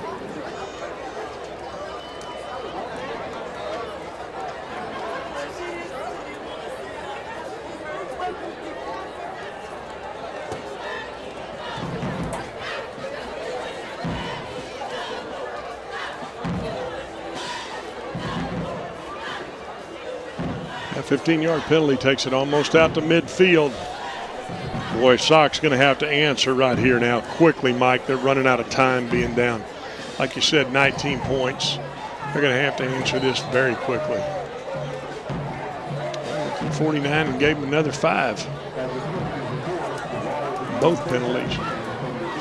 So it's all the way down to the 46-yard line in DeSoto territory to begin this possession for South Oak Cliff, who probably needs to score in about 45 seconds. Handoff up the middle here for Danny Green. Nothing doing, maybe a gain of a yard, but this DeSoto front has been there all night long. Nice play by Wesley Hudson. Good job right there. You know, you're seeing DeSoto now say, hey, we're the bigger, better football team. We're not going to let you out-physical us here in our own backyard. I saw a comment on the YouTube feed from Realistic in Motion. Says, for the record, Jalen Hale from Longview is the best wide receiver in Texas. Says, why do I keep lying to people?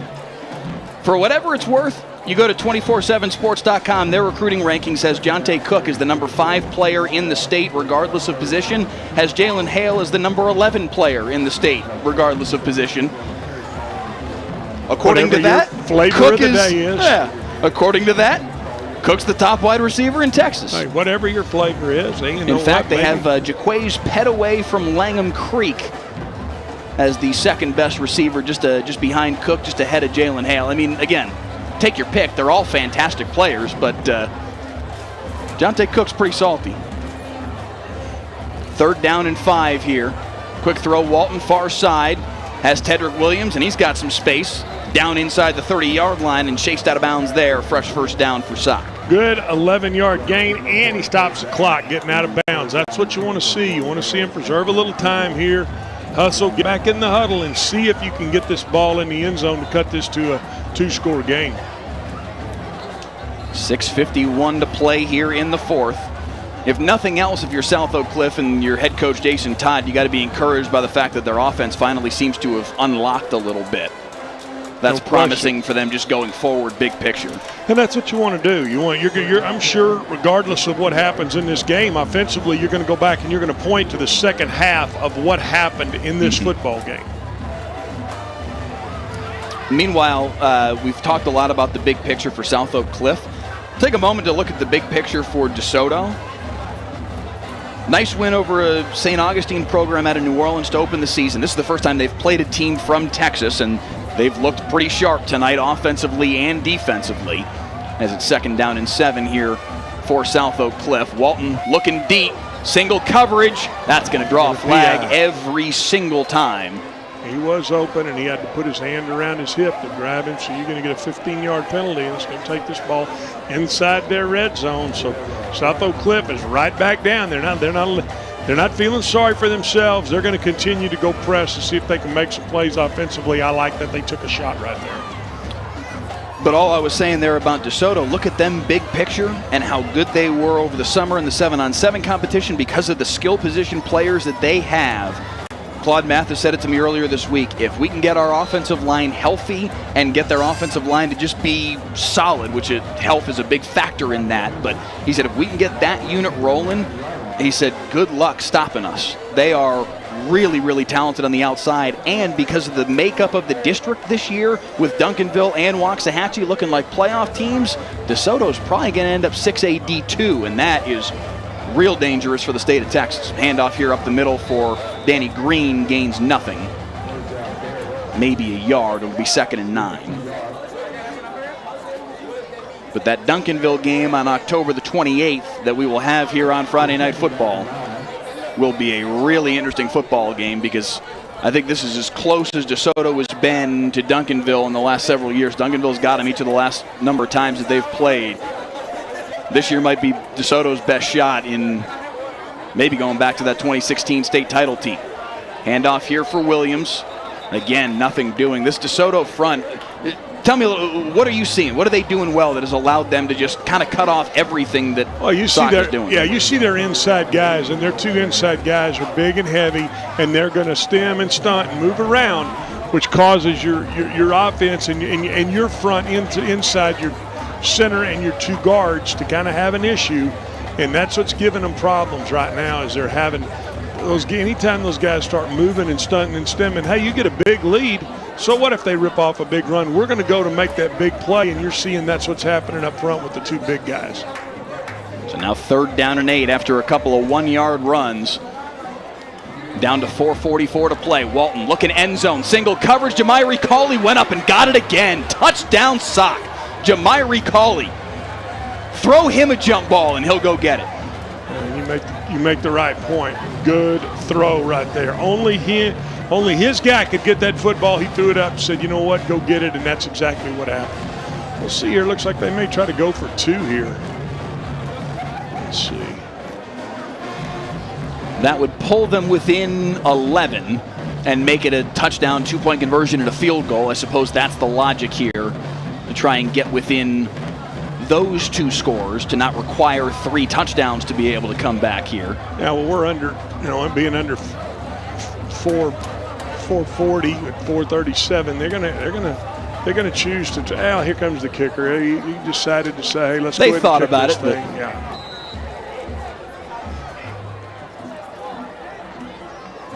Now this goes back to actually that Cowboys-Falcons game from a couple of years ago when the Cowboys went for 2 early.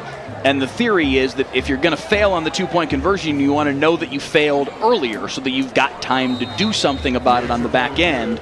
In this circumstance, Sock decides to kick the field goal, cut it down to a dozen. Yeah, I'm not sure what the Cowboys' theory was, but whatever it was wrong. So.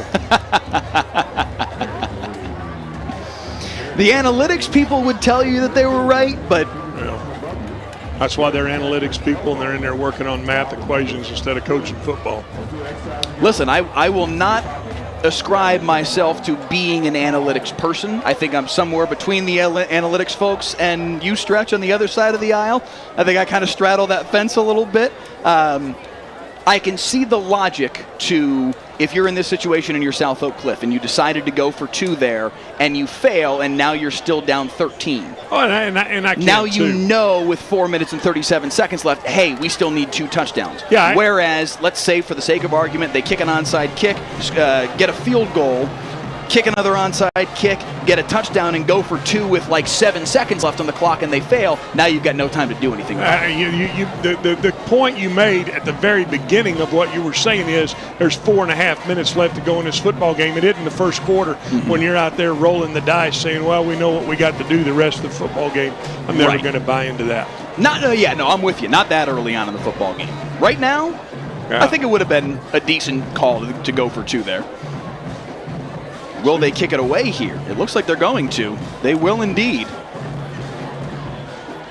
And that kick goes out of bounds, a mistake that you cannot. I mean, this is just, it's 2 steps forward, 1 step back for Sock this entire second half. They have a great drive there, go in and score again. There's a flag on the near side that may just be. Yeah.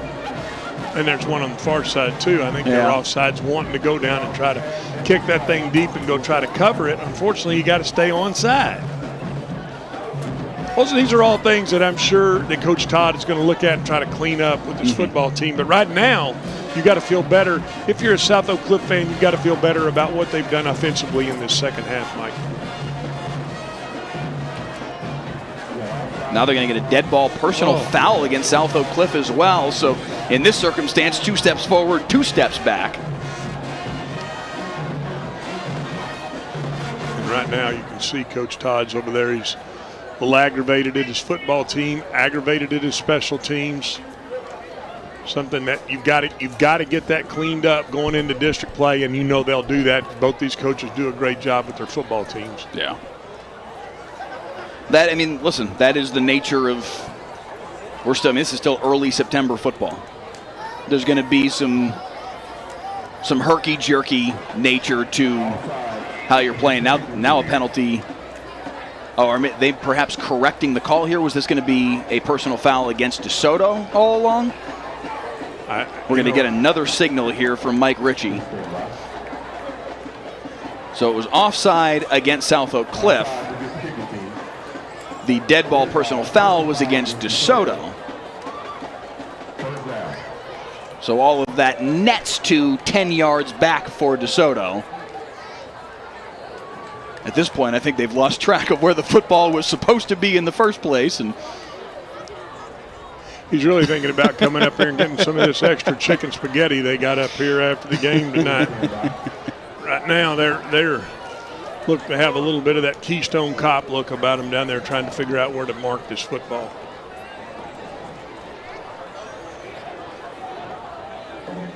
Now he's going to have to go over and explain it to Coach Todd. Where are we with this ball?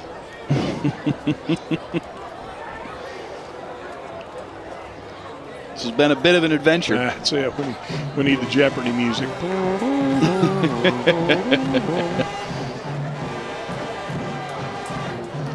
Coach Todd's going to bring his defense over and talk to him a little bit while we figure out where they're going to spot this football. And they may re-kick this thing is what they may do. It may be offsetting, and they may just decide to re-kick this, Mike. If they're going to do that, though, I don't think you can call offsetting with the dead ball personal foul. So now they're going to probably walk it to the 50 then and re-kick, I guess.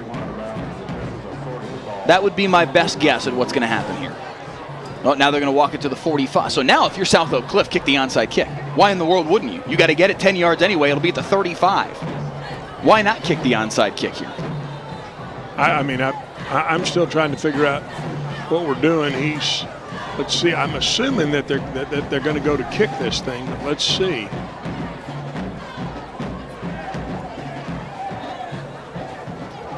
Yes, they're bringing Diego Varela back out, the kicker for South Oak Cliff.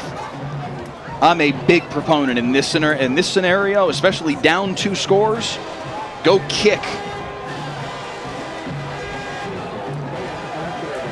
And yeah, that's certainly the way he's lining that up. They are going to kick the onside kick here and try and steal a possession.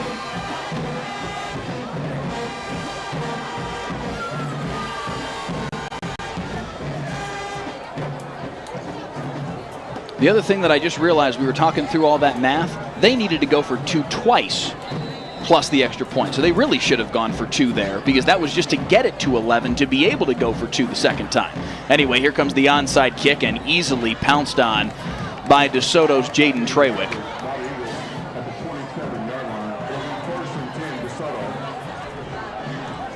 That really never had a chance for South Oak Cliff. No. Not sure. Did Sock use one of their timeouts, Mike, earlier in the game? I think they did. I'm not sure. Yeah, the timeouts you see on our scoreboard here are fed by the in-house scoreboard, and I know for a fact that DeSoto has taken a timeout here in the second half, and they haven't knocked that off the board. It still reads 3 timeouts on the in-house scoreboard as well. I believe, I'm pretty sure, well, I'm certain that DeSoto took 1. I think that Sock may have taken 1. I think both teams should show 2 timeouts remaining.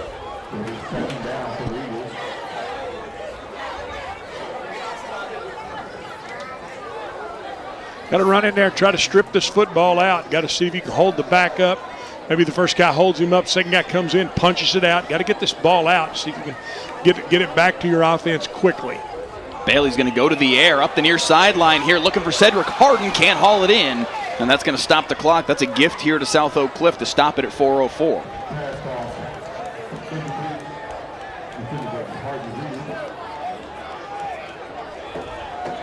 Trying to put this game away right now. Said enough of this.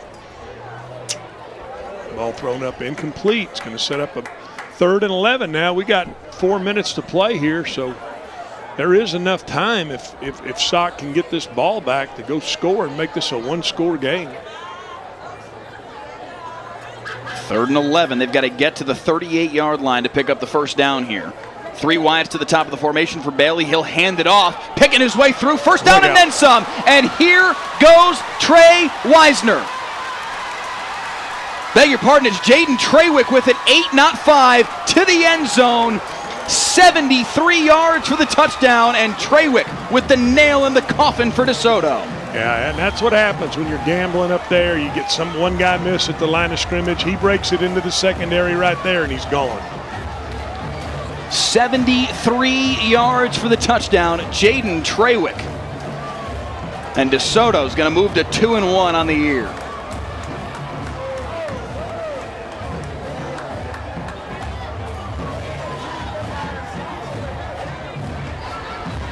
And that's part of the scary thing about this DeSoto football team is they've got a kid in DeAndre Ryden that's just a sophomore that is fantastic and is a big part of the future of this program. But then you also have Trey Wisner, the transfer from Waco Connolly, who's a 4-star prospect himself and fantastic. We saw him make a couple big plays and finish the drive with a touchdown run earlier today. And you've got a kid in Jaden Trawick that's been a key piece of this program each of the last 3 years. I beg your pardon, last 2 years. He's a junior this year, was a key piece last year as well. And rips off a 73-yard touchdown run to put this game away. It's an embarrassment of riches that DeSoto has at the skill positions here in 2022. Yeah, and again, you see Sock up there gambling to try to get the ball back to their defense, but when he broke through right there and made that one miss, it was off to the races. 3:51 to play here in the 4th.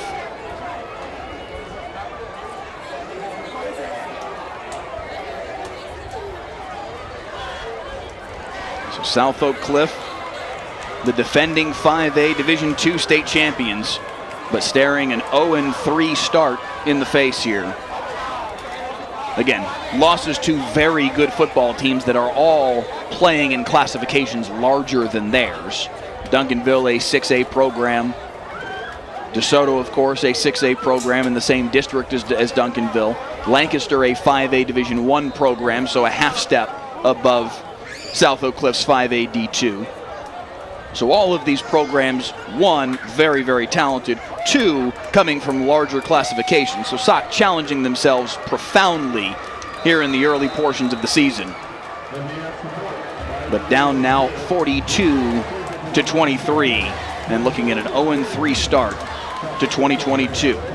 Next up for South Oak Cliff, they play Parish Episcopal, the defending champs out of the TAPS level, who beat Aledo to start the year. They are really good. Oh, yeah. They are really good. That will be a very tough matchup. Yeah, I think that was quite the shot across the bow for really private school football as a whole, for Parish Episcopal to open the season the way that they did, beating a program like Aledo. Yeah, I mean, it did. It sent a message out there to say, hey, you know what, TAPS football, they play good football, and you know what they do? They have good football players, and and they're well coached. I mean, Coach Novikov is the coach over there at Parish. Does a great job with those kids. They get into that program early, and he does a really nice job. So, yeah, I think it sends a definite message. It also tells you that Aledo's a little bit down right now. I think that tells you a little bit. Doesn't take anything away from the win. Tells you that Aledo's not where they've been in the past. Yeah. Yeah, I don't think anyway, early on in the season, but I don't think this is a state championship winning Aledo program, which in general, that's pretty much what they do just about every single year. Well, so when standard there. So when they're not winning a state championship, hey, it's a down year for Aledo. Well, I know Coach Tim Buchanan does a great job over there, and he'll have that team ready to go. We are looking forward for sure to Aledo and Denton Ryan. October 21st, we'll have that game here on Friday Night Football. That'll be a game that probably decides who's going to come out of that. Who's going to win that district. Oh, 100%. 100. It will be a dramatic upset if either of those two teams lose to anybody within that district other than each other.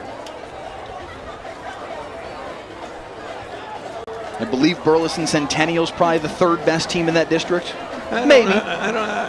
Isn't the Northwestern team, Mike, now? Justin Northwest is in that district too, yeah, yes. I think Aledo just handled them pretty handily the other night. Yeah, but I think they got a pretty good football team. They've got the quarterback that's going to Texas Tech, so I'm not sure ranking-wise where they're at, but 1st and 10 for SOC.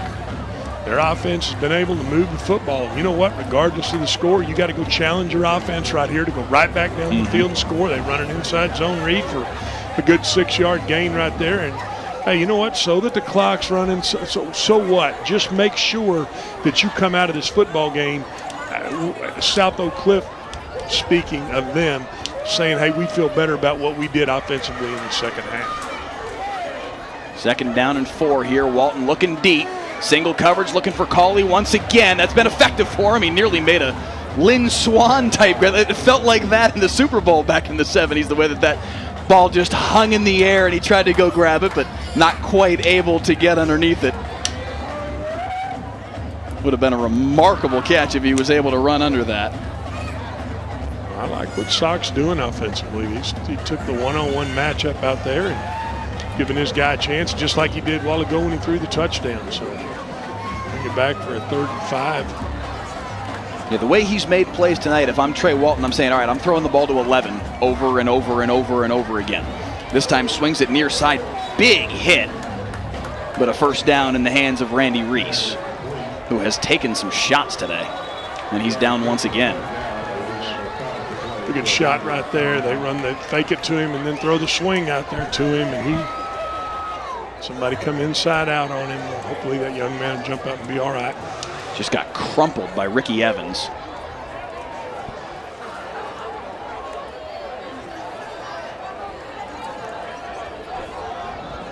Randy Reese, the SMU commit. Up on his feet. That's what you want to see. You want to see that young man walk off the field here. He was favoring his shoulder earlier today, and it looks like he's favoring that shoulder once again. 3:06 to play here in the fourth.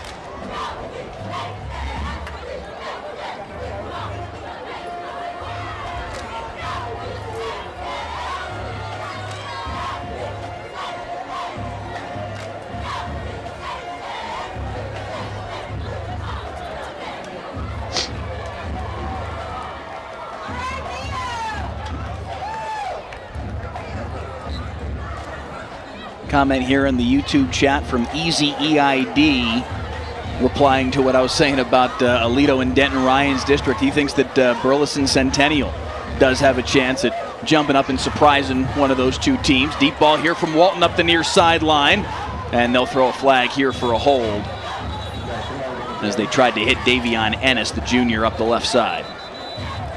Yeah, taking their shots here. Hey, you know what? You're going to stay and play man coverage. We're going to take our shots, and this will only get you better. These are the kind of things that will only get you better in the long run.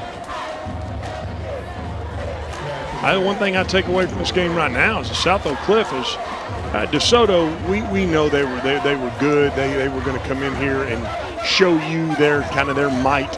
But South Oak Cliff right now, you got to be as excited for an 0-3 team as you can be, because of what they've done in the second half of this football game. Yeah. The fact that they finally started to get the offense unlocked a little bit, the plays that Jamiri Cauley has made in this second half, the balls that Trey Walton has thrown after he's been, there have been some arrows slung in his direction by the Sock fan base in the YouTube chat over the course of tonight, but he's responded well here in this second half and has made some nice throws to help get their offense unlocked here as Tedrick Williams bounces off a tackle and gets to the outside, somehow still on his feet.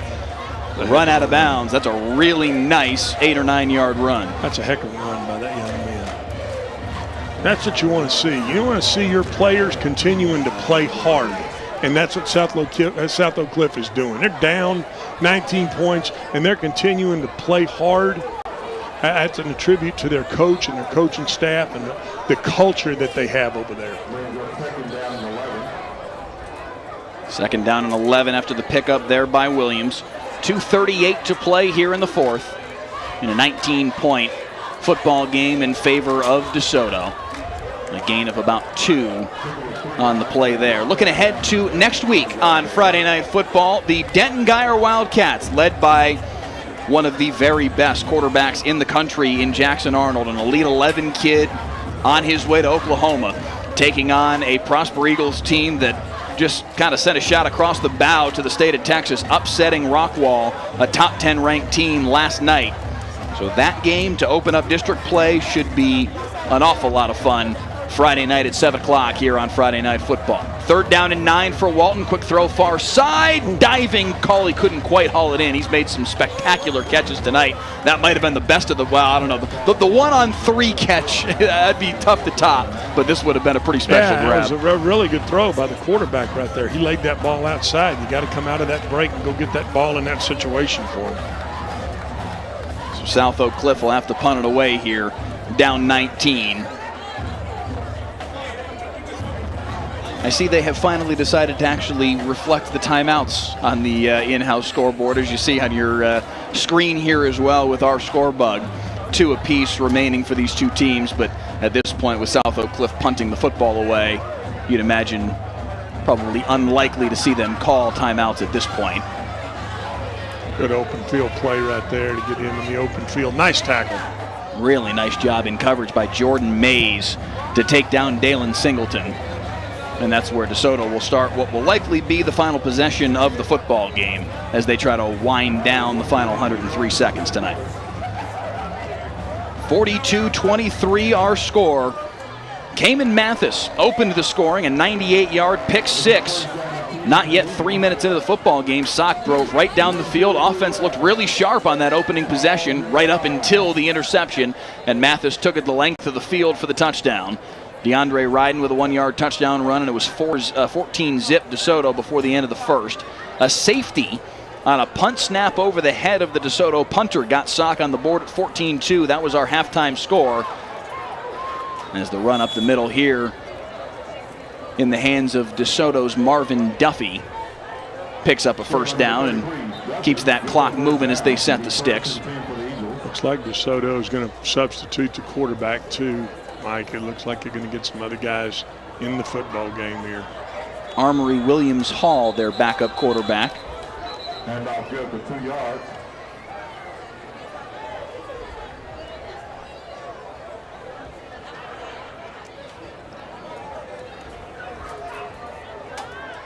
Yeah, it's, you want to see other guys get a chance to play in the game too, and that's, you're building a program here, and that's exactly what you've seen both these coaches do. They're trying to build with these young men.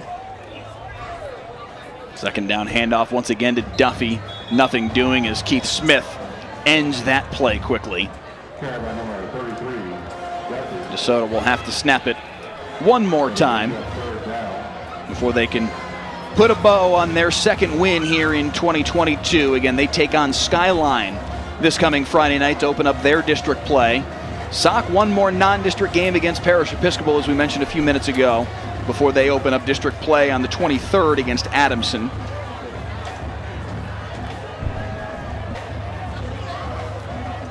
Quick throw left-hand side, and that'll be the final play of the football game as DeSoto 42-23 winners over South Oak Cliff to move to 2-1 on the year, and the defending 5A Division II state champions Sock falls to 0-3 to begin their title defense here in 2022.